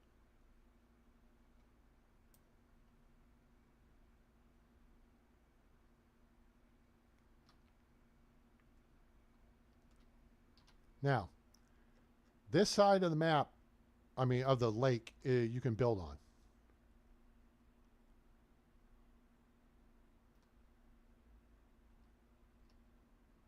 There he is. There's big boy. Oh, shit. He's got a friend. Is it me or does that look like ruins, right? I think it's just branches. So, yeah. They don't. That's weird. And they haven't detected me, which is even weirder. But, okay, whatever. All right. I will see my way out of this deal. Goodbye. I'm out. Hasta la bye-bye. Hasta la vista, baby. Now, up on the right here, there could be a couple of things of interest. There is a building up there. I think there's several potential bandit spawn locations.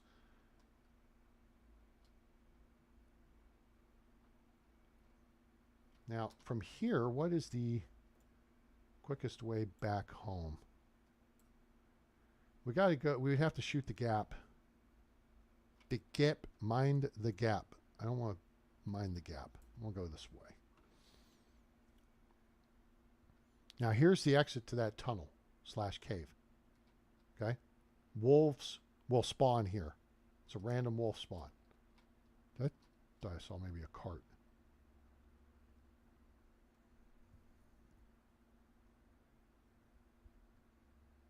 There's foxes right around where I am, so hopefully they don't decide to get salty on me. There it is.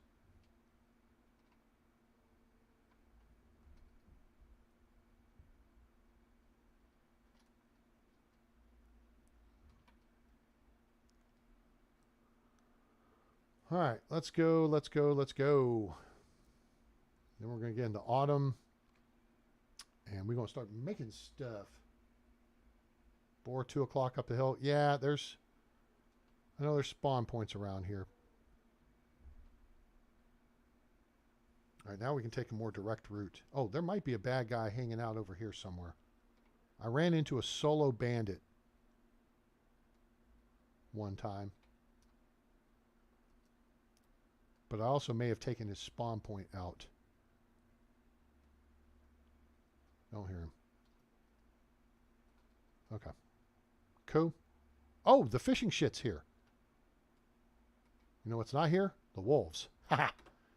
Free stuffs.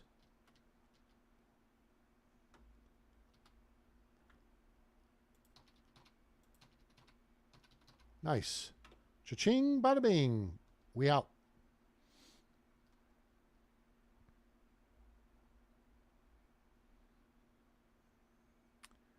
All right. Back to town to dump our food. First thing you do. Almost last thing you do at the end of the season. Dump your food. Just put it in a trunk. Doesn't matter what trunk you put it in a trunk.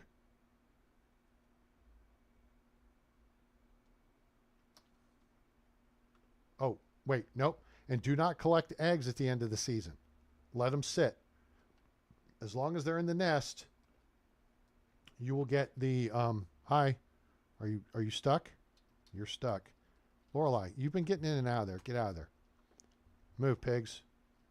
Move, blockheads. Ain't got no time for that. See how little poo there is here? This sucks. That's why you got to have somebody assigned. All right, move. Shathids, get out of the way.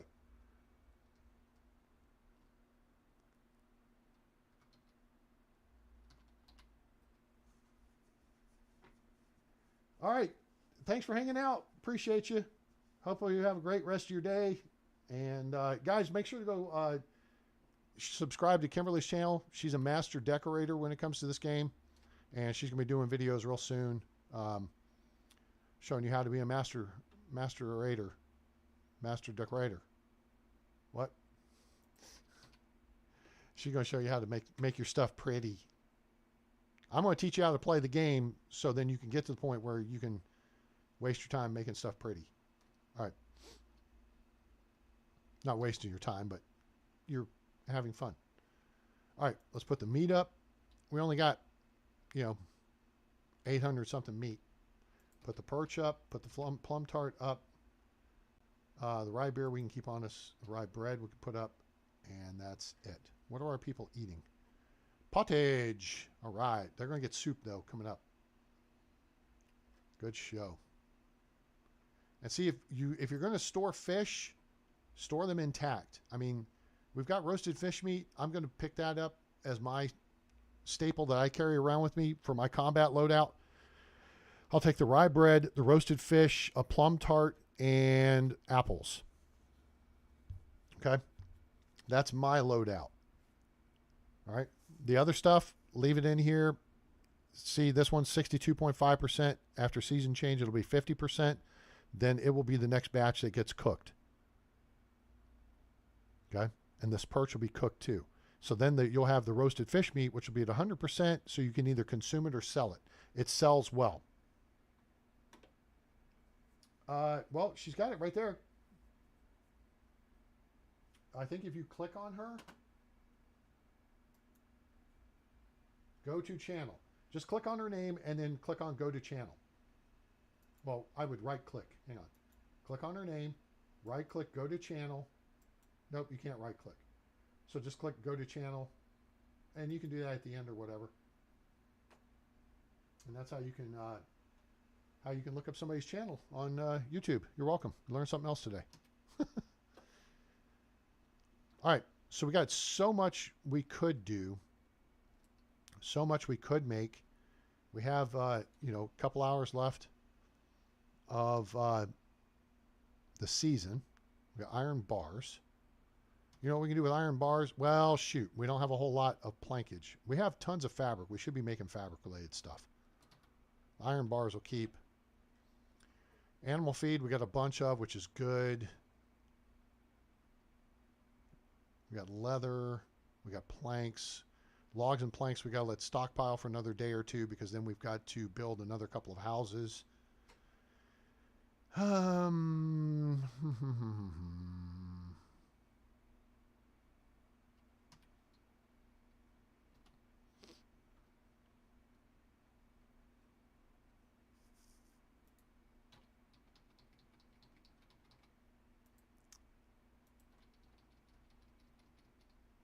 Wait, I don't know how much leather does a iron kite shield take? 10. Oh my gosh. Oh, I've got tons of leather. What am I, idiot? Yeah, so don't worry about it. Take the leather.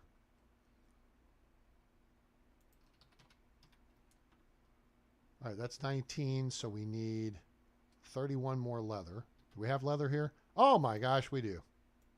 Oh, there's 31. How about that? That's 50. Now, iron kite shield, I think we're going to need 5 linen thread too. So we're going to make weapons, iron weapons. Nope, we've got, all right. So we need 15 iron bars.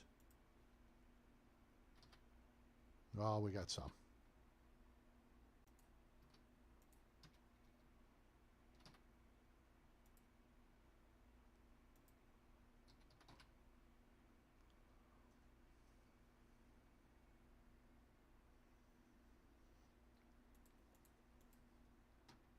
All right, so there's the shields. And we got those fishing spears too, which we're going to sell. Apple wine. I don't think that serves any purpose for me. I think it's temperature. Yeah, it's too... Okay, now, this is healing though. Okay? Now, it's going to make you fairly drunk. It's going to be more drunk than a beer, but less drunk than regular wine. But 350 seconds plus 2 seconds, plus 2 health per second. So this will fully heal you up if you are past dead. And then you get a little temperature buff out of it too. Plus some food or health and water. We get 50 health. Plus 50 health. Whoa, maybe it's just plus. That's weird. I wonder if it's plus 50 health, but it takes 25 seconds to give you that full extent of it. I don't know. That's okay. All right, so we made some stuff there.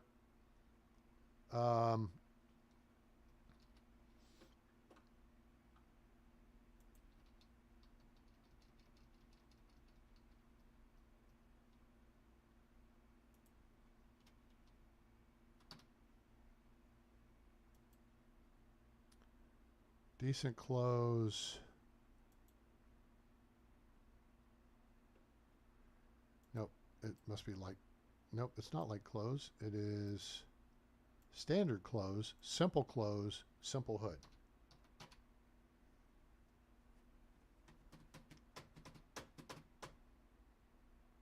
So we'll just have some of this stuff made and out of the way.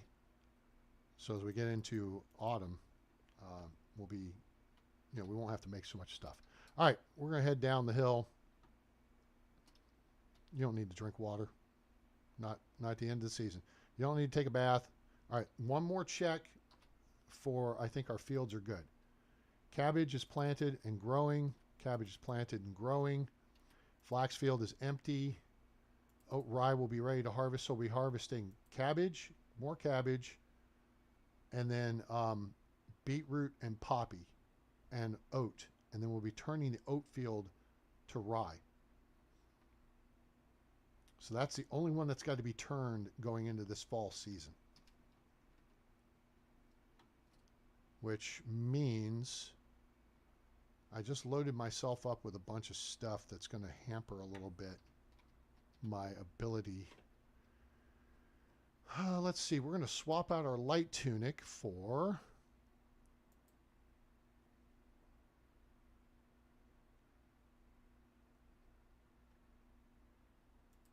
Wow, even the light tunic's plus 8 cold protection. The basic shirt's only plus 4. Well, what the hell? That doesn't make any sense. Thick gambeson, though, is plus 26. We will switch out our footwear, for sure.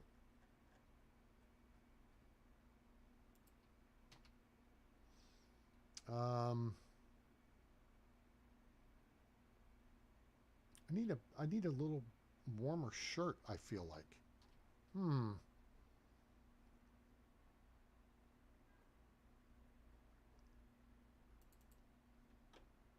Okay. Let me put my light tunic back on. See, it maintains the color in the slot. So if you change to a different, like shirt or something, what time is it? 2219.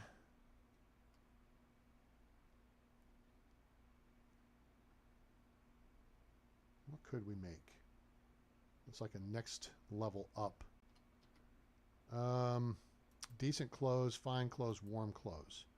There's a warm coat, but there's no point in really making this because we have the fine tunic. Okay. What's the plus 10 cold protection? Okay. R. And what's this? Fine hose. Okay. Wool fabric, 2 leather, 3 linen thread. What's it?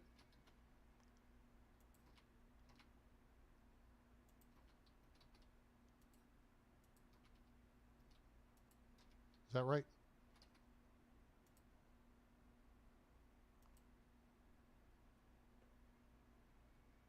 One wool fabric.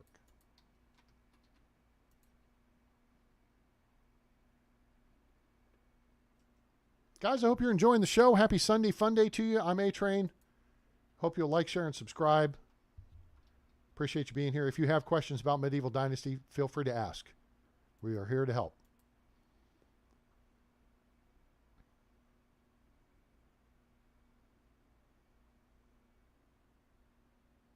All right. Let's see what this does for us. Fine tunic. Oh, ho, ho, ho! That looks pretty nice. Yeah, I like it. So that blue transfers to whatever you put on. So the color you put in here transfers to whatever you put on. And that's why you have to have the decolorizer. Because then you can take the color out of that slot and you can make it whatever other color you want. We're going to make it. We're going to make it.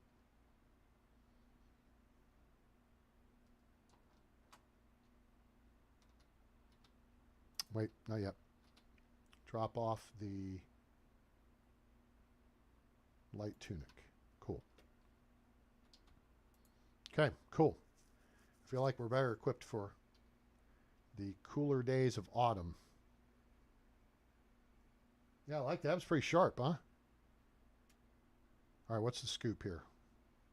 2 more chicks, males, boo. We don't want male chicks. Males aren't chicks, period. That's not how this works. Okay, so now, what do we do at the beginning of a season? We go into management. We look at our wood demand.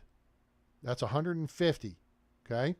The process is take this number, round it up to the next multiple of 20, which would be 160. Divide that number by 20, which would be 8. 8 times 20 is 160, right? So we need 8 logs turned into firewood each day. Make sure you go into your wood items and uncheck everything but firewood. Go into production, go into your wood shed, go into here, firewood. This needs to be 8. So we're going to back this number down. Run this number up. Boom. So we're going to actually do 7.92. Why is that, A-Train? Because it was only actually 150. Right? So as long as we're doing over 7.5 logs or 7 3/4, we're fine. So we'll still actually be increasing our amount of firewood slightly.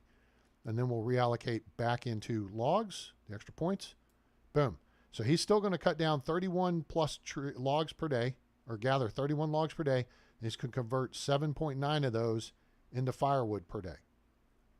And then our worker in the other wood shed, Chachi, he is cutting down logs, and he's making planks, and he's gathering a little bit of spruce bark while he's at it. All right. He's not terribly efficient right now, but as he levels up, when he levels up, that number will increase. He'll produce more per day. So that's why you want your people happy. And now, why is Chochimir happier than everyone else?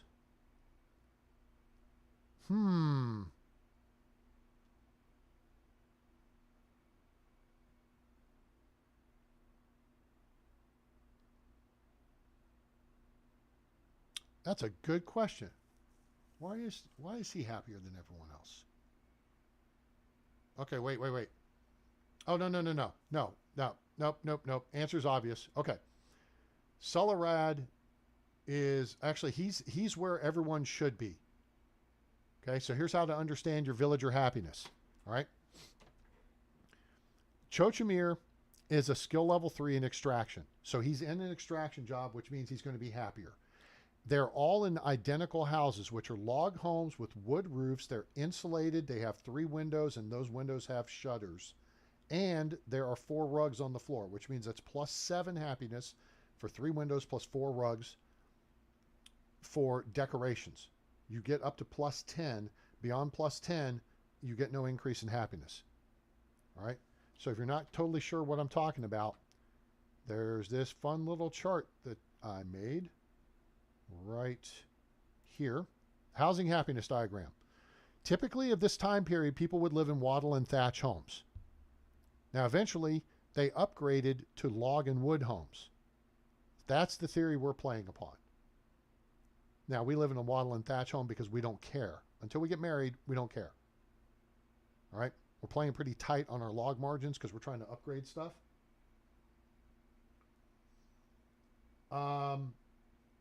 SimViral, I will, you know something? It's almost like, I wonder if I have a chart for that too. And if you give me a minute, I will cover it. So hold, please. So, right, but the wood roof and the wood tile roof are planks. Those are made with planks. Thatch is straw, right? Wood and wood tile are both planks. It's just the wood tile roof actually takes double the number of planks. To do a wood tile roof of a simple small home, it's going to take 48 planks. To do a wood roof is only going to take 24. It's 48, 24. Okay? So, stone homes with wood tile roofs, the fancy ones, were basically the nobility. The upper crust of society lived in fancy houses. We peasants didn't.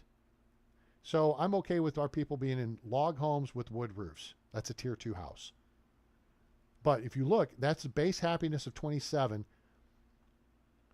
All right. And then if you insulate it, it adds 8 points of happiness, and you add shutters, that's 3 decorations, and this is based on if you put 3 windows in. Your base home design only has 2 windows for the simple small house. They would use planks on the side, not on the roof. Okay. Was that across Europe? Because remember, this is based in Poland. So, you know, I don't know what all they would have done necessarily.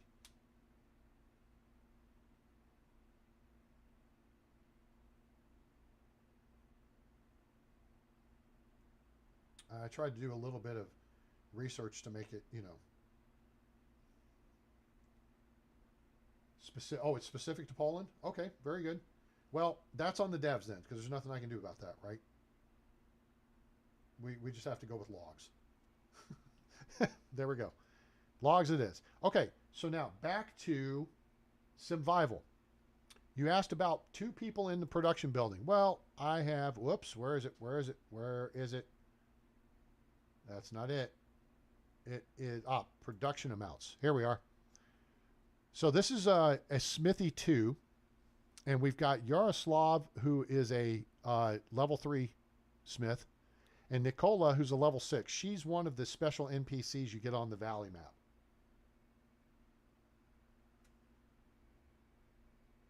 Well, you know, if it makes it more realistic, I'd rather them just take the logs out and go straight to planks. You know what I'm saying? Because we've also been talking this episode, and we've talked previously. Tier 1 housing should be a lean-to. Tier 2 should be a tent. Tier 3 should be a shelter with brush on it to insulate it. Tier 4 should be a hut. Tier 5 could be a simple small house. Then you go to the next level house, 6, and then tier 7 is the bigger house. And then maybe you go to a 2-story house beyond that. But I feel like you should have people that have to help you on that, because how do you move those logs along? And then we go back to the discussion about hemp, to make hemp thread, to make hemp cord, to make hemp rope. And then you need block and tackle to lift some of those logs up to make the frame for the house, right? It's amazing how you can do that by yourself. Anyway, all right, so let's look at this. So here you see who the 2 villagers are that are working in this job. The upper right panel is just Yaroslav, and you can see how much he gathers or how much he does per day. Then in the bottom right panel, there's Nicola. So Yaroslav's a 3, Nicola is a 6. You see Nicola's production is roughly double that of Yaroslav. And then when you combine them together, you get the bottom left panel where you have effectively a level 9 worker in the building. All right? Does that answer your question, Sim? That's how that works. Again, this is these various infographics are available on my Discord. Join today. Become part of the A team. And you'll find the infographics all under Medieval Dynasty Helps. Cool. Glad to help. See? That's why I do this stuff, people. I've had people be critical. Hey, why do you do this thing, man? Why are you telling people how to play the game? Hey, I'm helping people play the game. Shut your pie hole. All right, let's gather some cabbage, shall we? Actually, we're going to start down here.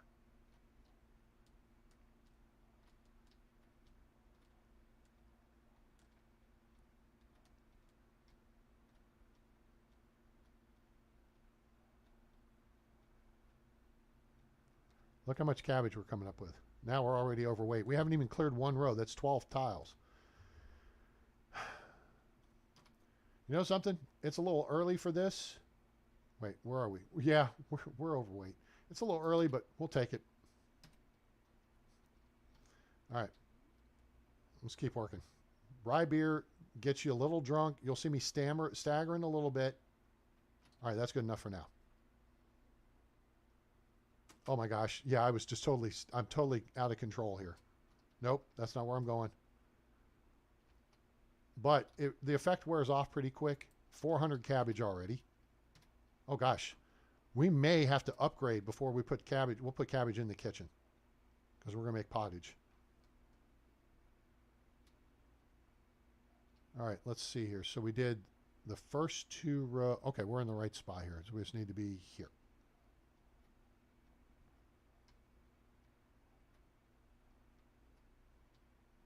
I think I need to be here. All right, so that's this row and this row. There we go. Now, if you're not familiar with the farm tiles, if you notice there are 4 cabbage in the tile.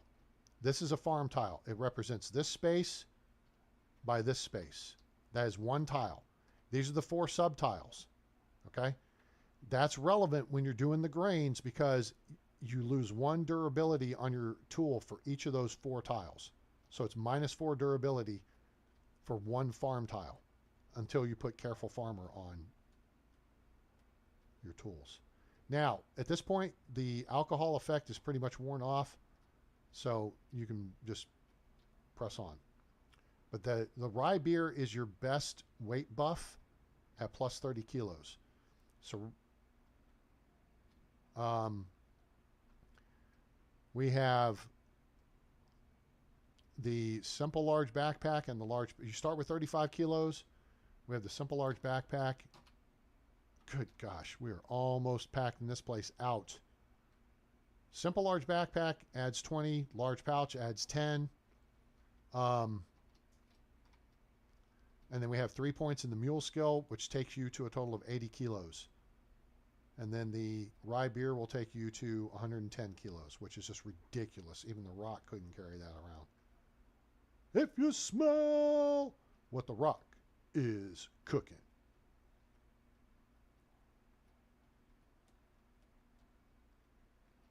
We are going to be making some pottage. And we may very well just use some of this for rot, too. I mean, we're going to have such an insane amount. All right, that's good for now. We'll run back. We'll top off food storage. Nobody's producing for food storage at the moment. In fact, we don't even have someone assigned to the farm shed at the moment. She's off tending to animals or the barn, and that's fine. See here we've got, well, no, fat finger. Okay. Boop, boop. We'll run over the trees here. All right, let's see. Run down here. We cleared that. Now we're coming back up this side. So we're coming up here. And we're here. You are so much more efficient at this. This is why it's best for you to do this. Okay? Now the trick is going to be, we're going to have to do the work to prep the field for spring planting. Because our farmers won't do it until the season. All right, so there. So we just harvested 120 tiles of cabbage. 120 tiles of cabbage. 214, 180. That's basically 400. We just harvested like 1,200 tiles of cabbage. Am I going to get a donkey? Well, probably not.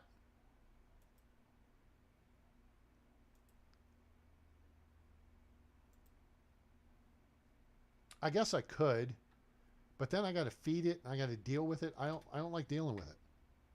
Quite frankly, it's just I just don't like dealing with it.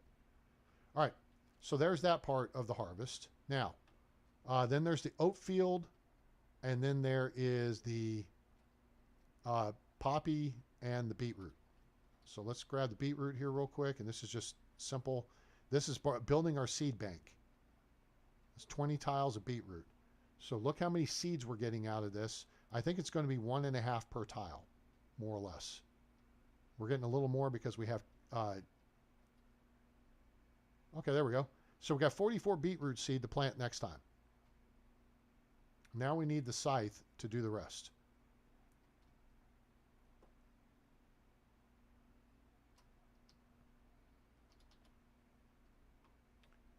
Beetroot, so we got 242 beetroot. That's a lot of soup.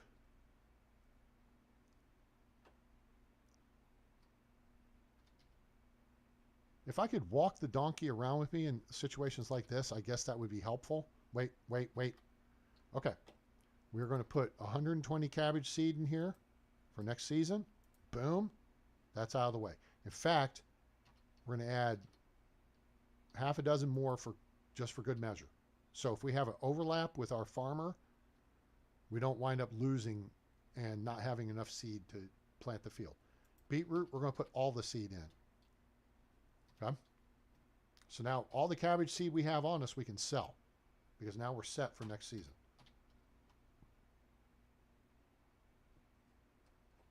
All right. So now harvesting. You look at our bronze scythe. It has a durability of 620. We still have 391.2. We have 3 points in careful farmer, which 25% slower durability, loss of farming tools. So basically, we're going to get 3 for the price of 4. Or we're going to get 4 for the price of 3. So this right here is one tile. Okay? There's 4 pieces to the tile. We just took 2 of them out. Okay? We just took 2 more. That's 1 tile. Okay?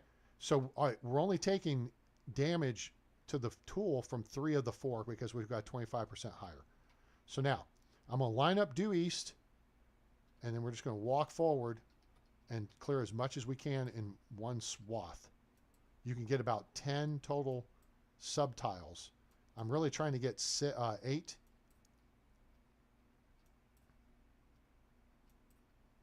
But depending on exactly where you are, you may get a little bit extra.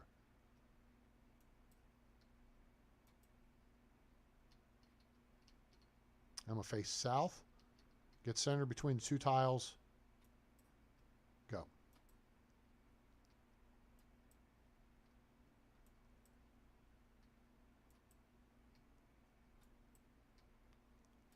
This is how you do this most efficiently.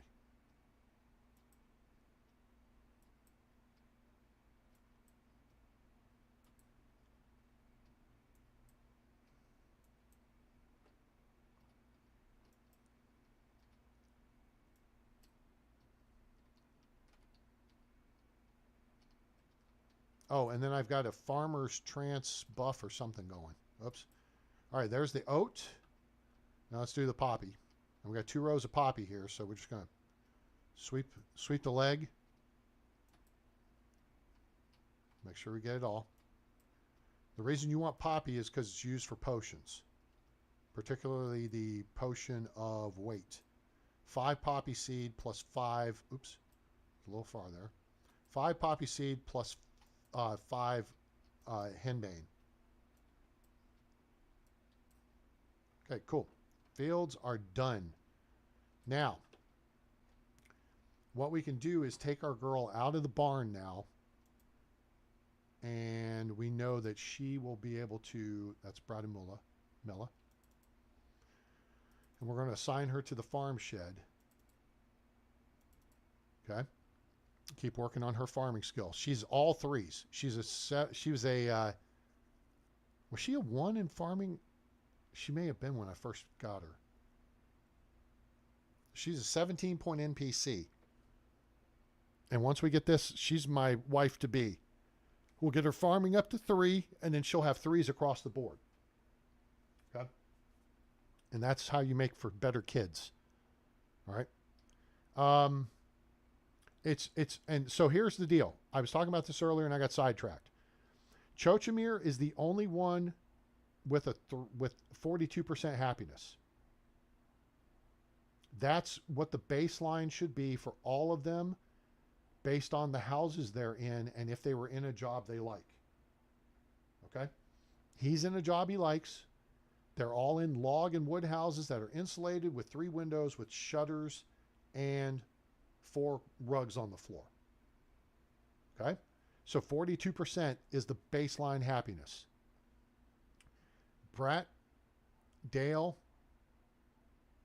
Henrika, Lorelei, and Ziggy are all at 40% because they're in jobs that are not their primary ability. I'm trying to get 1s up to 2s and 2s up to 3s.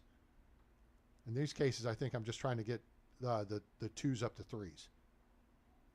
Because if you look between all these people here, we got Celerad is really the only one who's got 2 1s on his resume. He was my very first recruit, and he was a 3-3-3-1-1-2. But because he has a 3 in extraction and a 3 in farming, which are tier 1 skills, I went ahead and got him. Production is your other tier 1 skill. That's where you want the 1s in survival and diplomacy. Diplomacy is easy to fix. You put them in the market for a few seasons, boom, blows up. Survival, different story. We're going to build a fishing hut and probably put him in there. But now he's a 4 in extraction. And that's why now here's another thing, okay? Look at Celerad, who's a 4 in production. This goes back to Simvival game. Yeah, Simvival's question earlier. Celerad is a 4 in production. He's in Woodshed A, right? If we took this off, 8 is our reference number.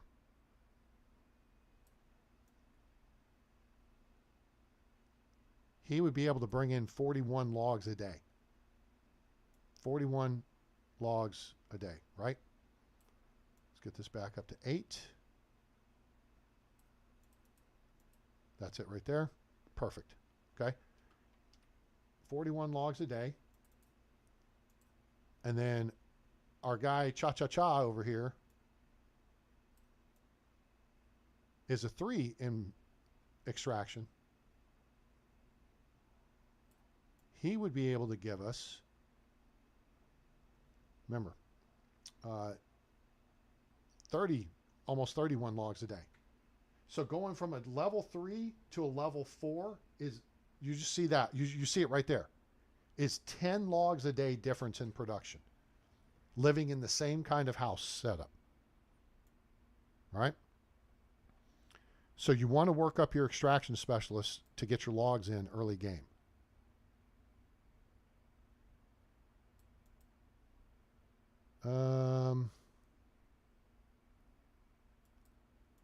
I'm going to keep him. I'm going to drop him down to 6.1. All right. So planks. This is number of logs per day times 2 for planks. So he's going to make 12 planks per day. Actually, we're going to go to just over 12 and a half because we have a guy in. No, we don't. Yeah, I think we do have a guy in the workshop.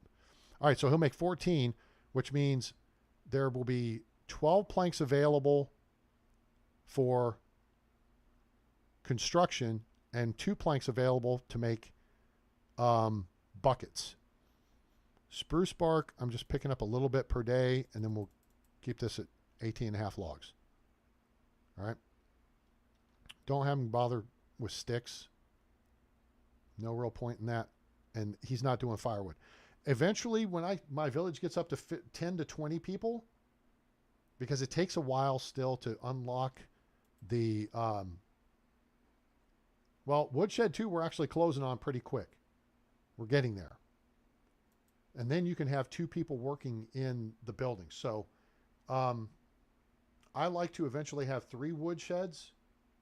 And the way I set it up is you have Woodshed A is dedicated to logs and firewood. Woodshed B is dedicated to logs and planks. And then woodshed C is just logs and maybe sticks. If you're doing like a bunch of fences and stuff for animal pens.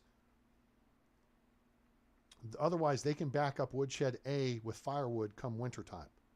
Does that make sense? So then it's easier to keep track of if you have everyone's gathering logs. All right, Fred, you're going to make firewood. Susie, you're going to make planks. And Ralph, well, you're going to back them up and you're going to get steak if I need them. Right? So that's why we do that. All right, cool.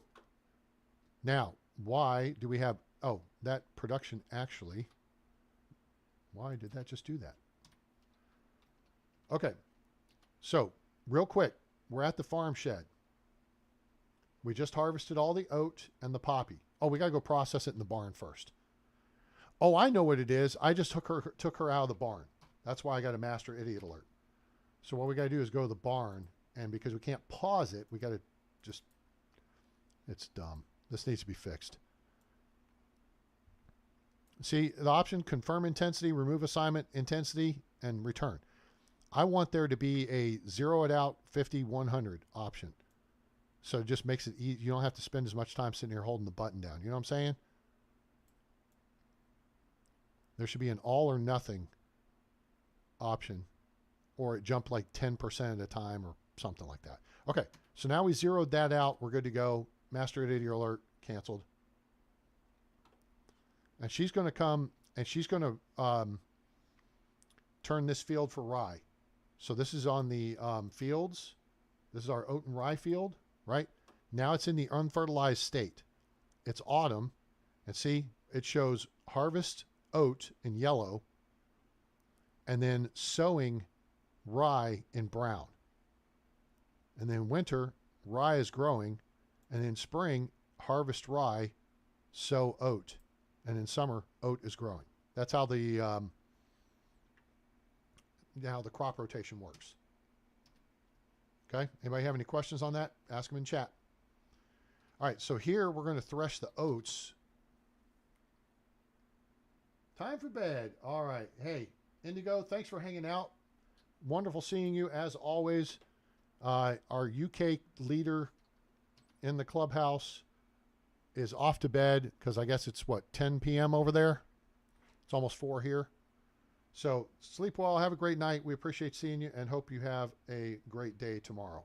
I may, depending on what time, I have a job, but I should be done and I may be able to get in another matinee stream just for you and our Sweden contingent and Sven. All right, 396 poppy seeds and then a bunch of other stuff. Okay, so we are going to come down here and we're going to set ourselves up for success. And we're going to put the poppy seeds and we're going to put oat grain in here. 1,218 oat grain, people, from a 10 by 6 field. Well, I also get the harvest extra. This is part of the reason why if you have the, is it master farmer skill or whatever?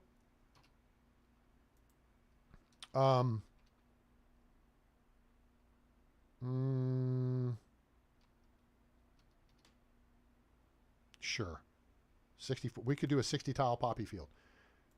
Let's just put 60 oat grain back for next season. Okay. So now we have what we need to plant next season. This is why you do the harvest. Why, A-Train? Because you have the skills to satisfy. Skilled farmer. 100% chance to harvest additional crops in the fields. Your farmers will not harvest additional crops. You will. So you run around and harvest and bada bing, bada boom. Then you're going to get more seeds and more crops. All right. I don't know if it was Sven or Storm. Somebody pointed out to me that somebody on the Discord pointed out I was doing this wrong and putting points into careful farmer instead of skilled farmer. You should do skilled farmer first. And that makes sense. I'm on board with that now. Okay. You don't need to put points in the whistleblower, rider, carrot and stick, or night rider until you get them out. Then you want to put in whistleblower first so you can just and whatever it is comes walking up next to you. And then you can go wherever. These are the critical things that I've got points in. So we're getting more crops. Tools are lasting longer. We're less stamina consumption, and we're farming faster. And then we're getting more stuff off the trees. All right. And then we're going to pick up more farming points by going and refertilizing and tilling and prepping these fields. So that in spring, our farmer can just come out and all they'll have to do is sow the fields. Like they're sowing the seeds of love. You know what I'm saying? Thank you, Tears for Fears. All right. I'm working on it. You don't worry about that. That's my business, not yours. All right, so here you can make potions. Healing potions, potion of healing, potion of instant cure, potion of sobriety. We don't have enough tech for that. Enhancement potions. Potion of stamina, potion of weight, potion of strength. These are the 3 that will help you. So here's 5 henbane and a bucket of water. Potion of stamina is chicory, dandelions, and water. Potion of weight, henbane, poppy seed, water. Okay? So what we're going to do is just put the poppy seed right there. This is the only place that needs it. Unless we make a poppy tart, but we're not going to get that unlocked until we unlock the tavern. Now, oat grain. Let's talk about oat grain. Oat grain has 3 purposes. 1 is to seed the field for next season. 2 is animal feed. And 3 is used in the kitchen to make, well, flour to make breads. And then you can also make oat rolls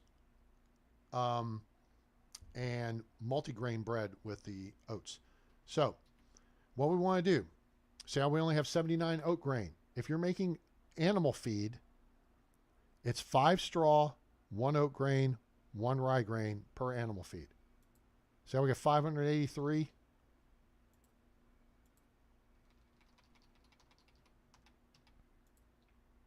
Well, now we got 662. That's dumb.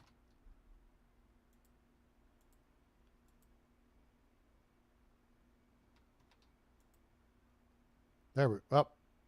10. There. Now we got the same amount.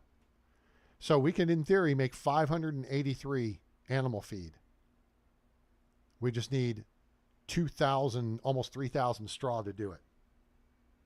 Okay? So you got to make sure you feed your poop machines so you're getting the poop out of them. This oat we'll put in there. Oh, and here's all the straw. Okay? So 500 straw. In fact, we're going to do this right now. Okay? This is the easy way to do it. So we're going to take 500 straw and we're going to make 100 animal feed. We're going to take 100 rye grain. And then we're going to take 100 oat grain.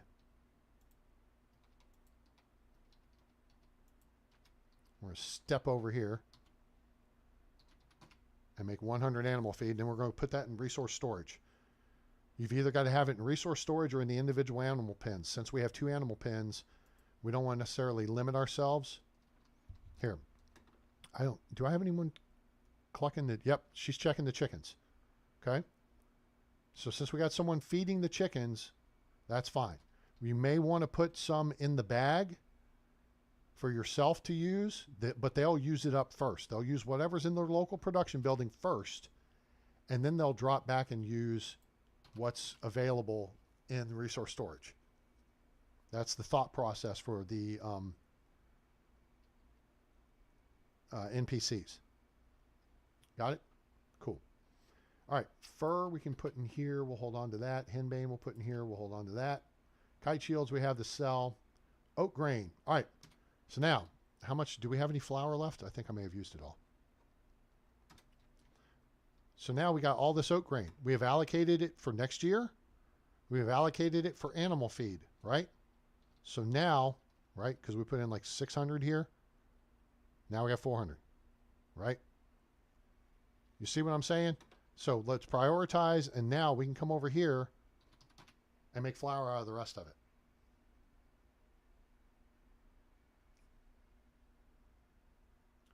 And we just made 1,090 flour. And picked up a new level in farming. So.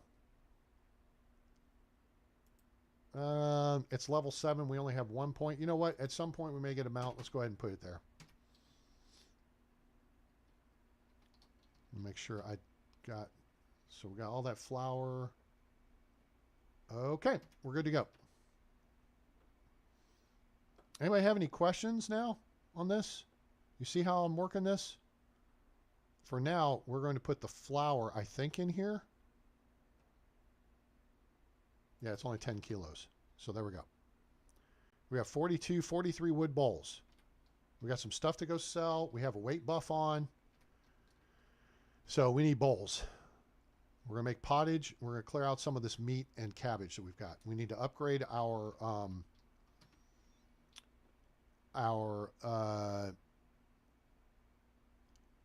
food storage. And then eventually we're going to be able to upgrade the kitchen here before too long. Fishing spears we're selling. You don't need a fishing spear. Use them to sell. Okay, there's those. There's those. So how many does that give us? 14 and 7 is 21. We need 79 more, so we need to make 80 bowls minimum. And that'll take 16 logs.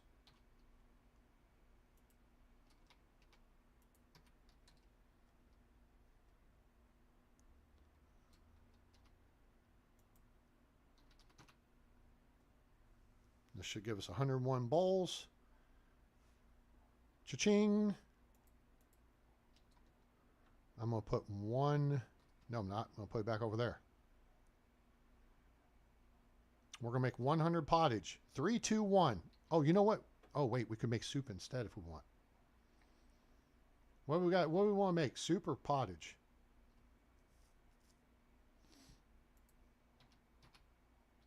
Wait, I got 43. Holy shnikey. What am I doing? Okay, now I got 100 bowls on me. I didn't count these. We'll use those 43 to make... What's our math here? 242. So that's a multiple of 20. Wait, nope. It goes 3 into... Dang it. I'm going to have to math this out. It's going to be 80 something, I think.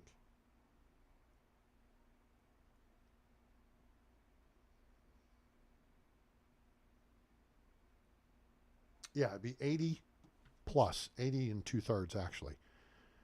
All right, so then we need 320 meat. Let's see if we have 320 meat handy. Well, of course we do. So we're going to take our oldest meat. We're going to get 320 of it. Okay. Now, we're a little overweight. Watch what's about to happen. We're about to get nuked here. We're going to come over here and we're going to stand. We don't need the stone grate. We can see the cauldron, the oven, and the chest. Okay?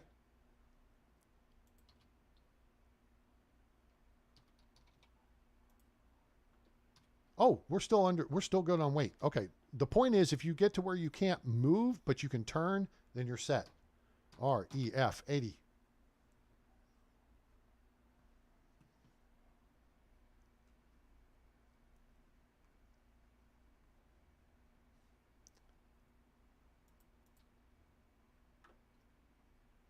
Where are we on production? Oh, we're maxed out on production, so I can't even see it now. Production tech. We just got that much closer to the market stall. We're 22. We need 251.5 points. Okay? So now we have options. We're almost maxed out on weight. We can make 2 runs.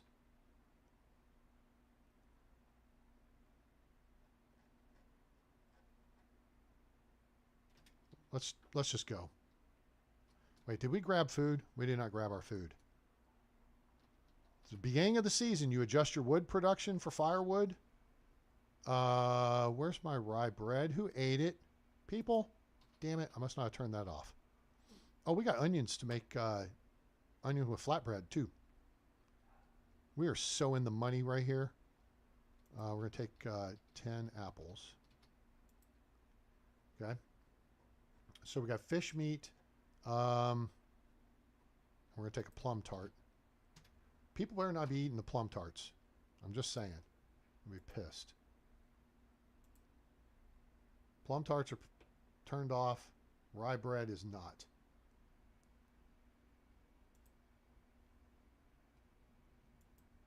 The breads are not. That's why they ate the rye. Okay.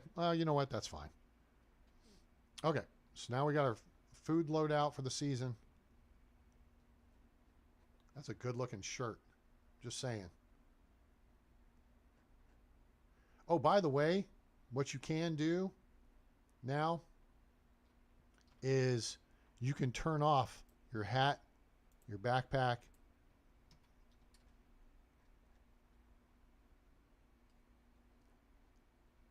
So I guess that gives you more options if you're taking pictures and stuff. You know, you can turn that stuff off. All right, and we're going to check on quests as well while we're here.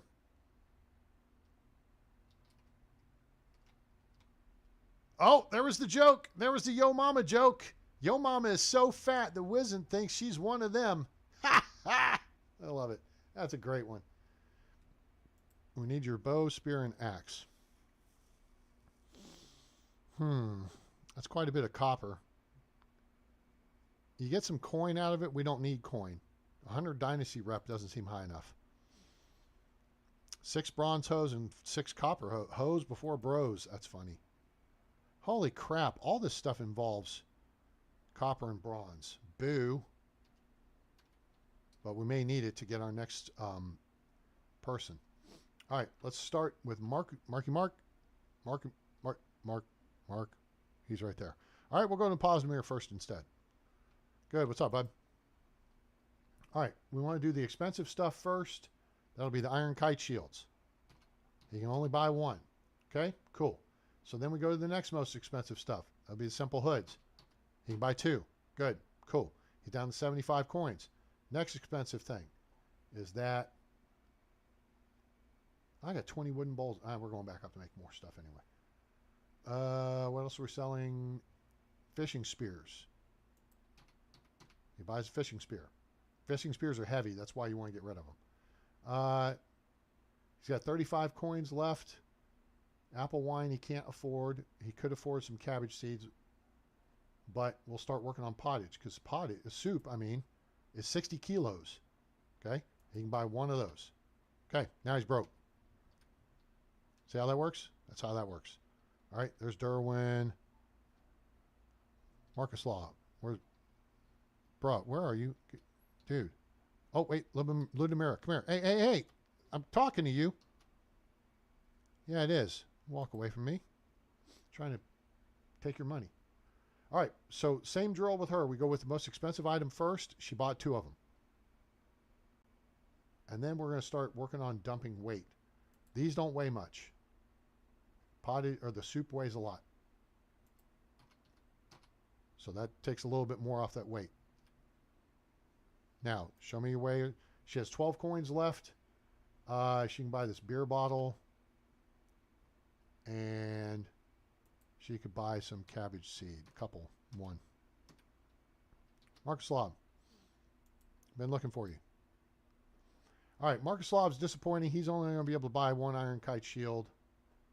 And then we're going to go dump the soup on him.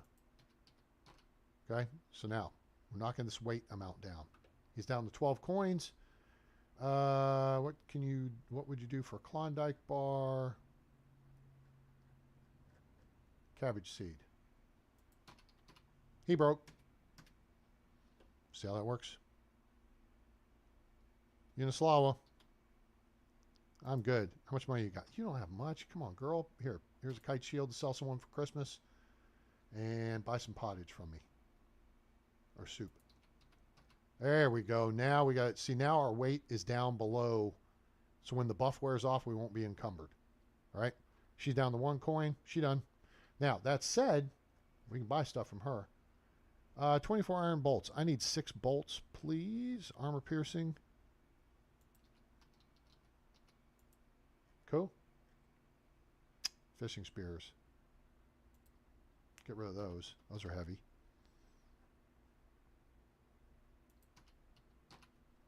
And more soup. There you go. Buy stuff you need.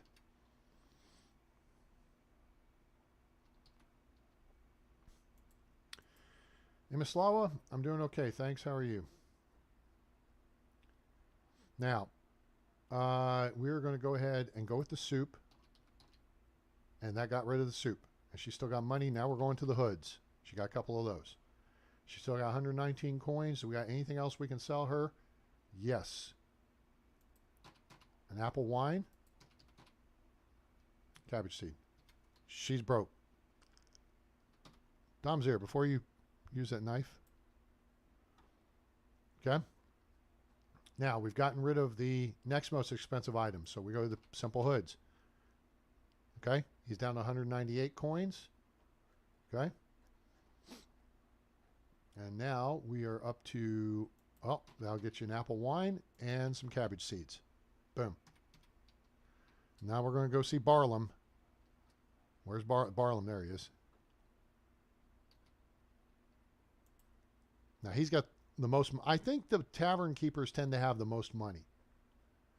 All right, Barlam, you look like you could use a simple hood for Christmas. There you go. And then I want to sell you an apple wine and then the rest of my cabbage seeds, and we're done. And we have 30,000 coins. Any questions? That's how you make money in Medieval Dynasty. Thanks. All right, let's look at the nose board here. What's the easiest one? It's probably this one. 6 copper. This is all copper.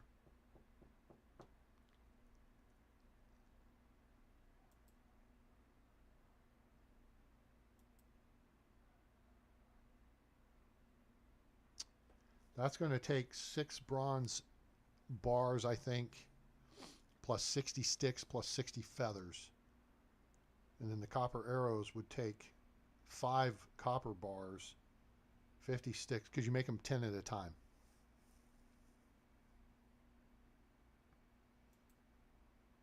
That's going to use up our logs.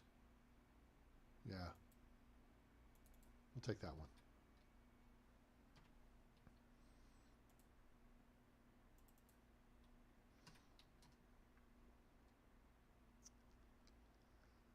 All right. What's up, Uber?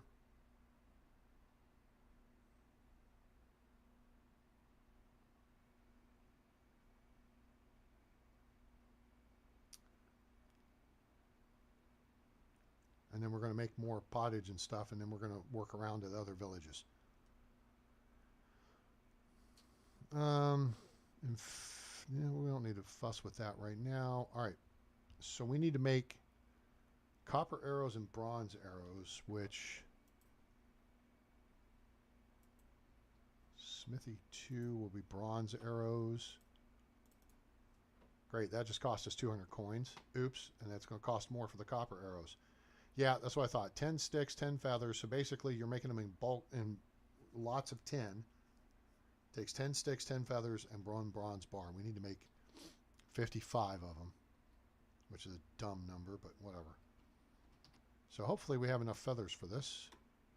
We do not. Okay. Let's see where we can go get some feathers.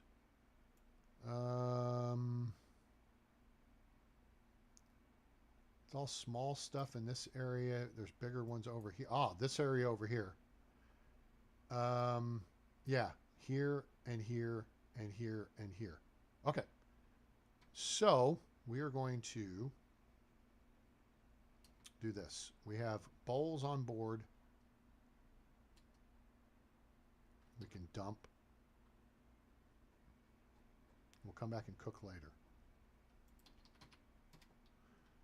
And we're going to go to the non-armor piercing rounds.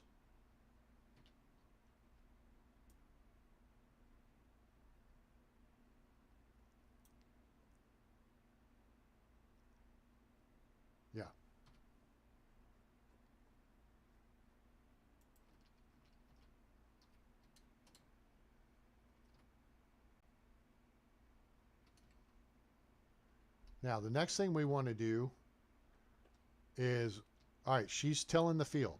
So she had to fertilize it. Now she's tilling it.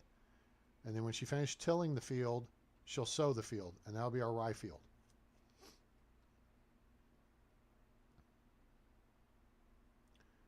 All right, we're going to go hunt real birds, not pigeons or crows. We're going to get the ones we get like 20 per.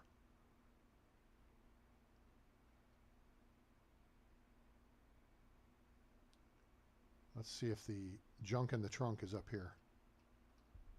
Don't see it. Foxy, stay away. I think it's right here where you would find the trunk. No trunk.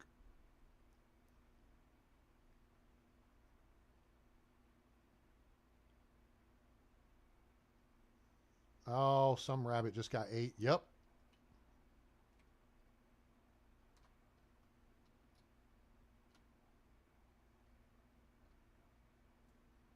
Guys, I hope you're enjoying the show. If you are, please drop me a like. I appreciate you being here. I'm A-Train. Happy Sunday Funday. And we're playing Medieval Dynasty. So I hope you'll like, share, and subscribe. Turn on that bell icon so you know when we go live or upload a video.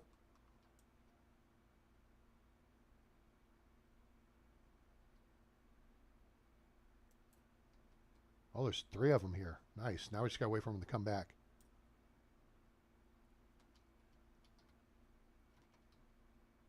Now, the white-tailed eagle gives you the most. This one, I think, gives you about 20 feathers, maybe more. Yep, 20. There you go. All right, so we'll move out from that position. We're going to go investigate and see if the bad guys are over here.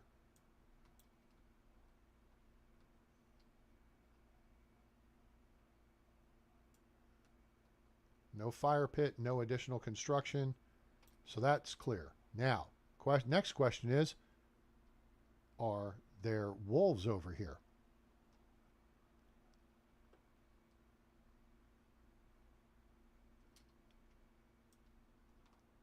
And the answer is no. If you see a dead animal right there, there will be wolves in the area. That's a bird right there. Might as well take advantage of the time.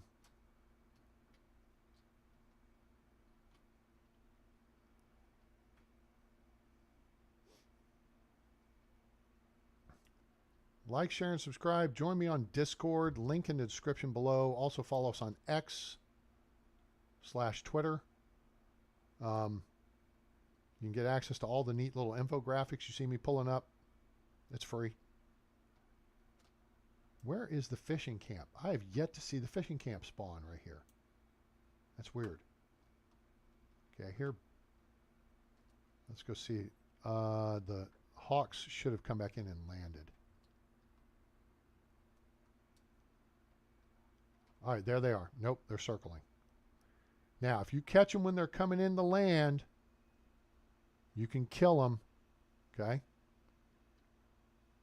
Move, bunny. Where are they? They should be about to cycle in for landing. And you'll know when they do. Okay? They set up on an approach pattern.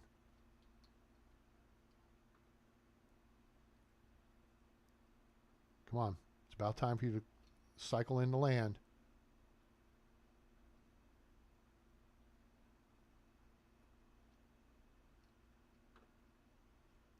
Come on.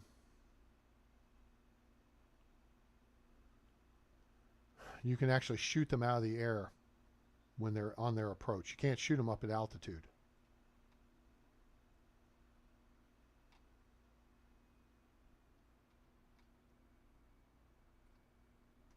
Okay, he's coming in to land. Missed him. Damn it, I missed them both. What an idiot. I went to the axe and lost track of them because I got right underneath. I think they're both airborne now. Again. All right, that was stupid. I should have just gone and just shot them, but I didn't. So let's go over to the island here.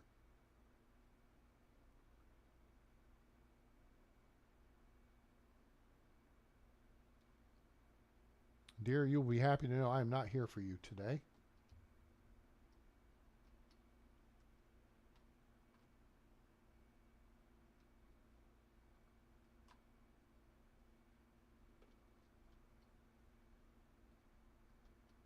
Okay, I hear it. There it is. Target, target. Where's your buddy?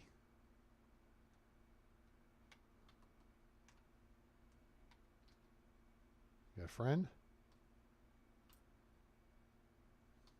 Oh, it's white-tailed eagle. Here, this should be 30 to 40 feathers, maybe 50. I think it's 30. There we go. 30 feathers. Come on, you should have a buddy here somewhere. Nope, just one. Okay. Oh, you know what? We haven't saved in a bit.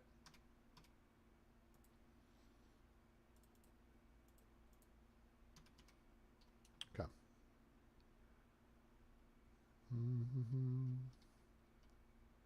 If you guys have... Damn it, they both just took flight. Well, I might as well go through them to go over this way.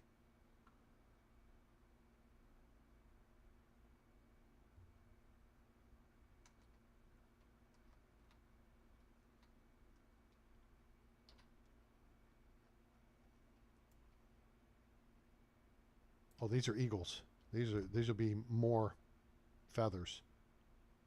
We could go for the hawks over here.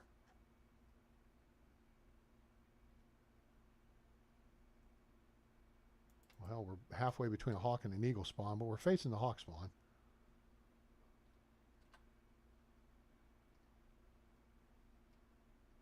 Rabbit, y'all chill out. Oh, damn. Another dead rabbit.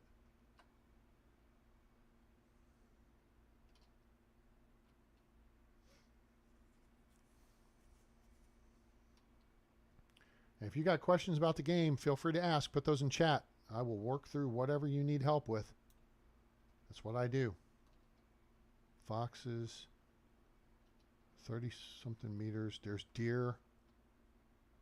There's foxes.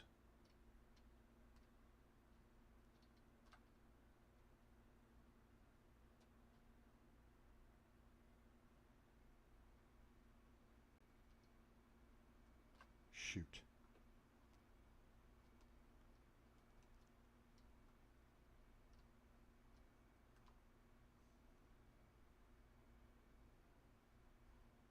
All right, there. Nope, it's flying around.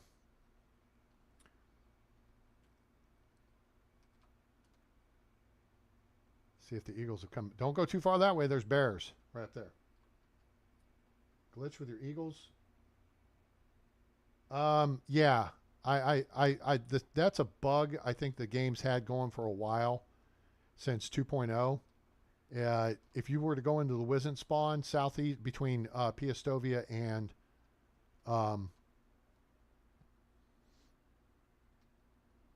Ostoya, and you could see 3 Wizened and kill 2, and the third would disappear.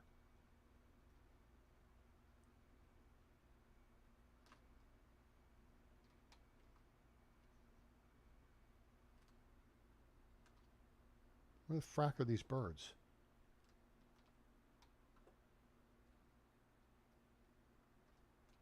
All right, there's something flying around over here.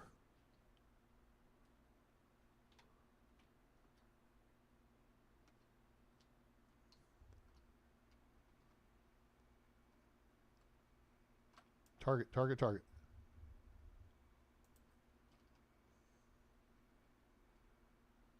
Okay. That's a hawk. No, it's an eagle. That's another 30. That's enough for us to accomplish the task. But I feel like we want to have some extra held back, you know what I'm saying? Plus, we could have our people cutting down trees gather feathers. But what the hell would you do that for? You know what I'm saying? Just go cut down some trees. You can get your own feathers.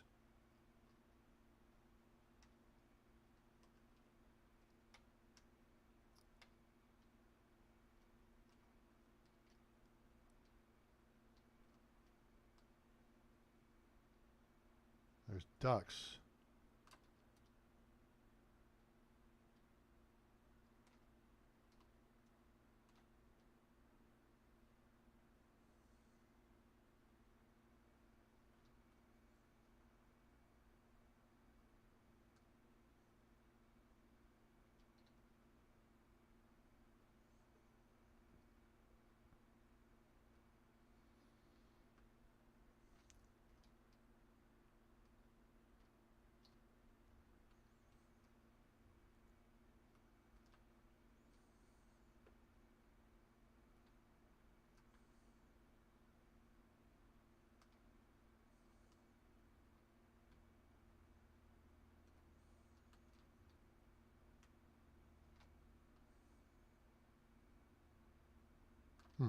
Okay.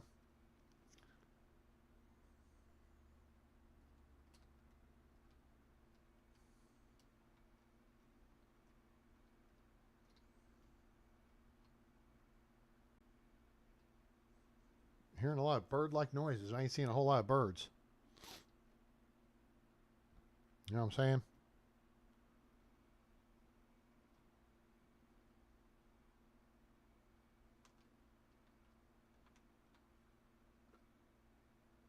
These guys took off and they took the hell off. They took off and they gone. Let's go check over here again. There's a rabbit. We don't know rabbits. Rabbit, you're better off just sitting still because I see foxes up here waiting to eat you for dinner.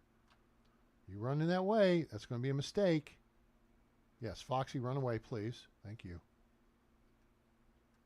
Both of you. Get out of my... Oh, that one's going after the rabbit. That rabbit's toast. Yep, see?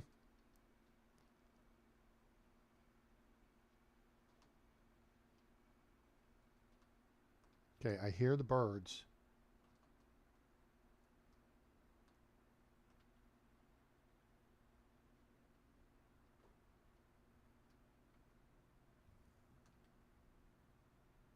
Maybe we just need to get the birds out of their AO. Since we're here,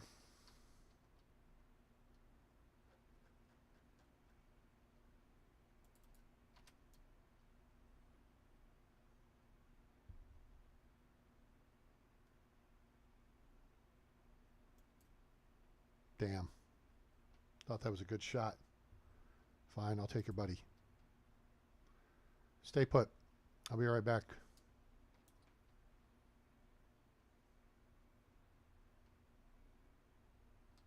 Where'd that round go? Really? Seriously? Oh man, did we lose it? That sucks.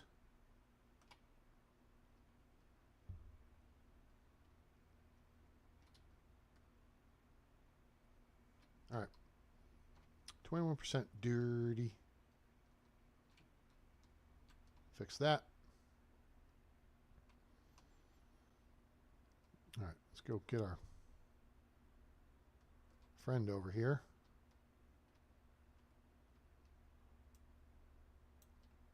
Oh, bird's down. The bird's down. Bird's right there. Oh, damn it. The deer scared it off. Fart knocker.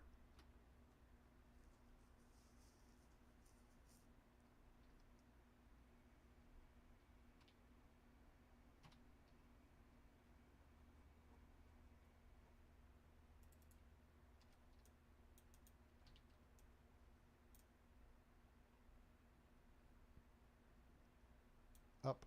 Okay.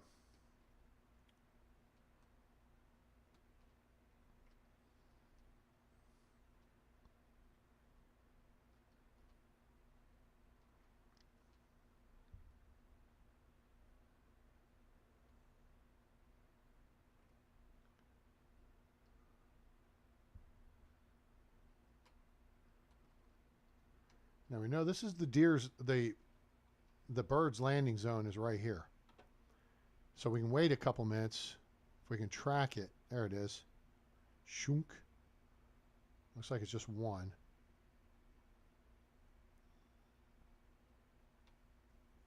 Get out of the LZ there, deer.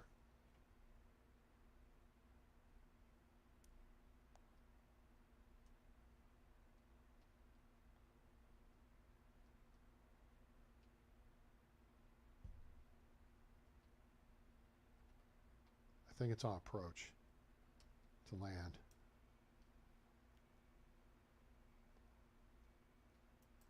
Got it. And then you can shoot them when they're in that glide path into final. You can shoot them out of the air. You can actually axe them out of the air too. I've done that before too. That's what I tried to do earlier. It didn't work out too good, but you know, whatever. There was only one hawk over here. I feel like there was. Yep, only one hawk. All right, let's head back and we'll get hopefully the other one over here. There's a crow. Shoot a crow. Another dead rabbit. It is. You might as well get the skinning XP for it. Every little bit helps going towards your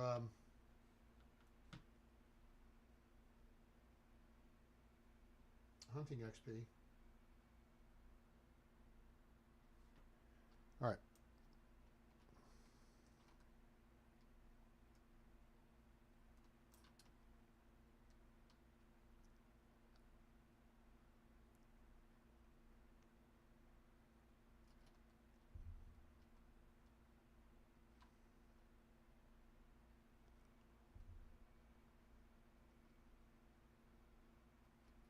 Bird. Got it. Got it. That range, you just aim a little bit above it. Drop the round right in on target. That's how you do it. I saw the... Hopefully we get the bolt back. I saw the bolt, but I didn't pull the bolt. We got it. Okay, cool. Is that it? Did we clear out that spot too? We did? Okay. We can maybe try to get some crows here. Or a crow. Black crow. Should be on the road or close.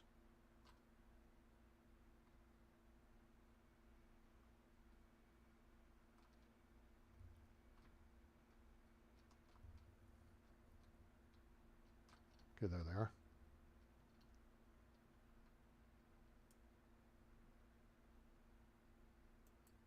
Got it. Did not alert its buddy.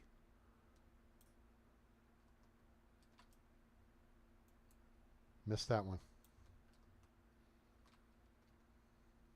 Pulled the trigger a little too quick there.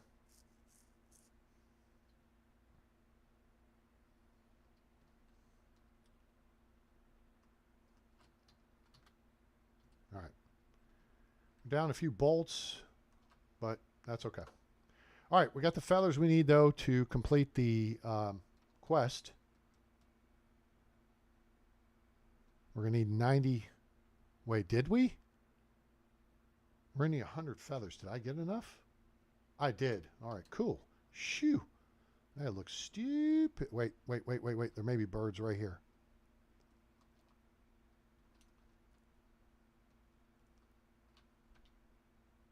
There are birds over here, too, that we can get. Crows in this field. Right there.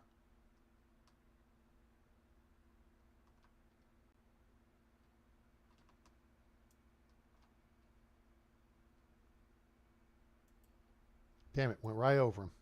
It scattered the whole frickin' field. And I lost the bolt, too. Damn it.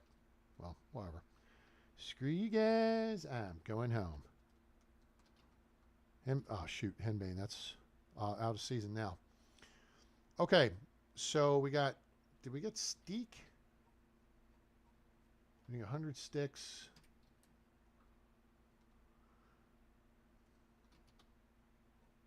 Mm-hmm.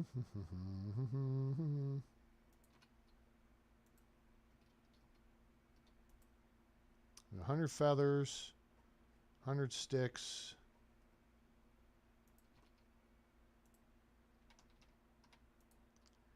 And then we need 6 bronze bars and 5 copper. Nope, we need 6.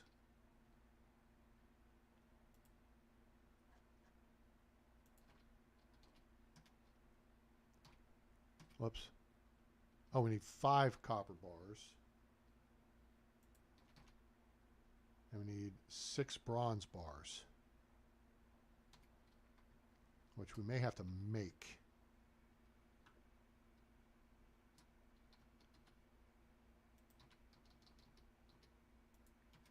Nope, we got it. Cool. All right, we'll go to weapons, copper weapons, copper arrows, REF. Well, I'm only making 2. Son of a bitch. What just happened? Where did my math go awry? I only have 1 copper bar. How? No. Does it take 2 copper bars?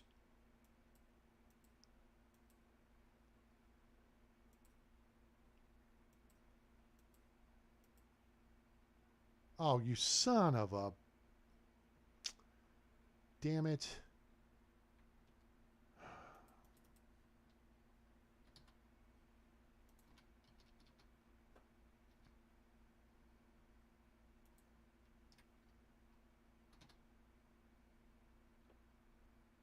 Yeah, we got to make 30 more. So we got weapons, copper, jerks.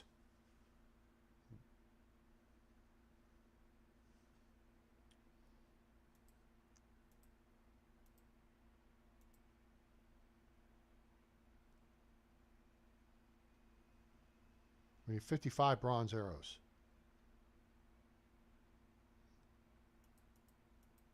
Which means I got to make 60. I mean, 10 more sticks and 10 more feathers. Yep. Well, it's everything copper seems to require 2 copper bars, but anything bronze only requires 1. You know what I'm saying?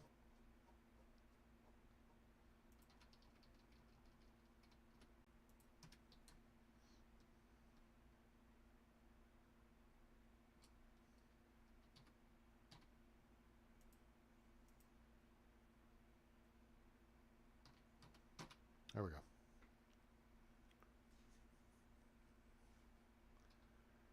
All right, that's done. We'll put the extras back. That was a... These 3 quests are costly. That's a lot of materials.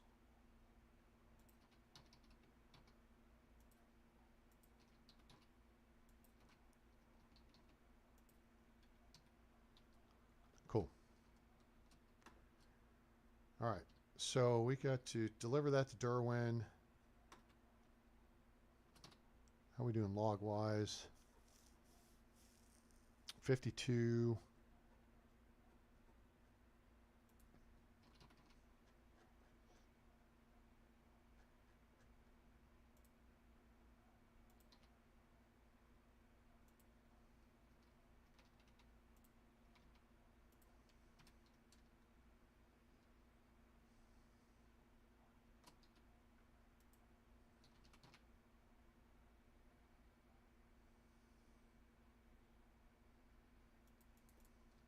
Whoops. Beating my hands up here. All right, let's see here. That'll give us a bunch of bowls.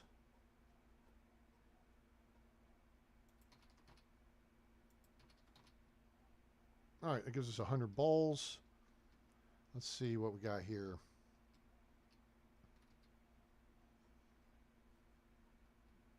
We got pottage for our people. We still got plenty. We need to cook these fish for us. Let's go do that. Got tons of meat and tons of cabbage.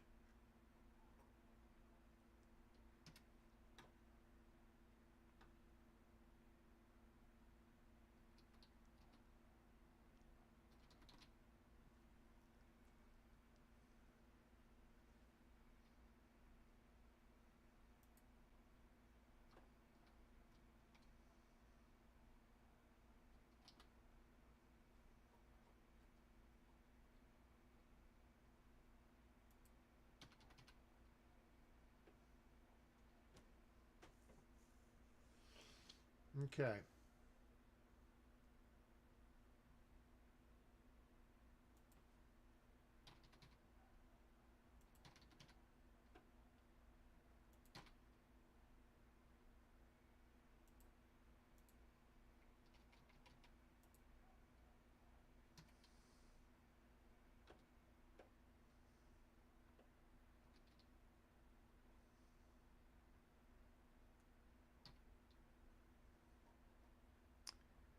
All right, we got 100. We got 300 meat.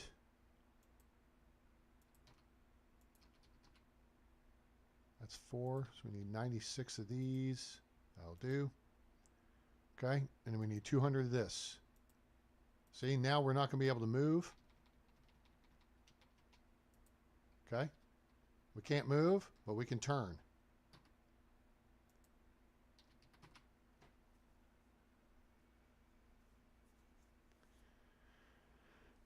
Money. Money, money, money. All right, we're carrying too much, but we can move. Now, I don't want to deal with this long term. Actually, do I? Yeah, that pottage has got plenty of life left in it.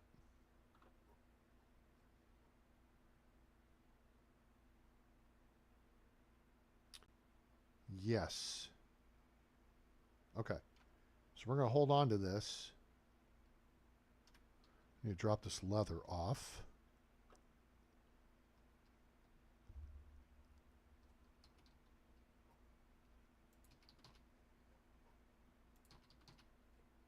Okay, got all that. Let me put that silk shawl in our house.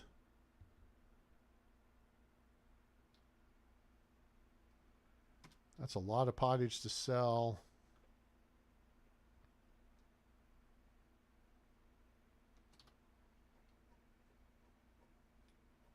Four degrees tomorrow. Hey, nice. We have not gone looking for trouble as yet. In fact,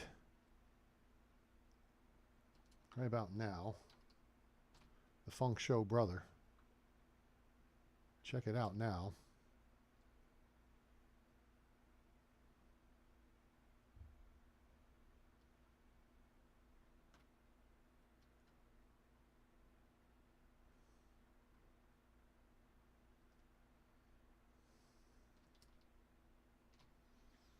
(2:47 a.m.)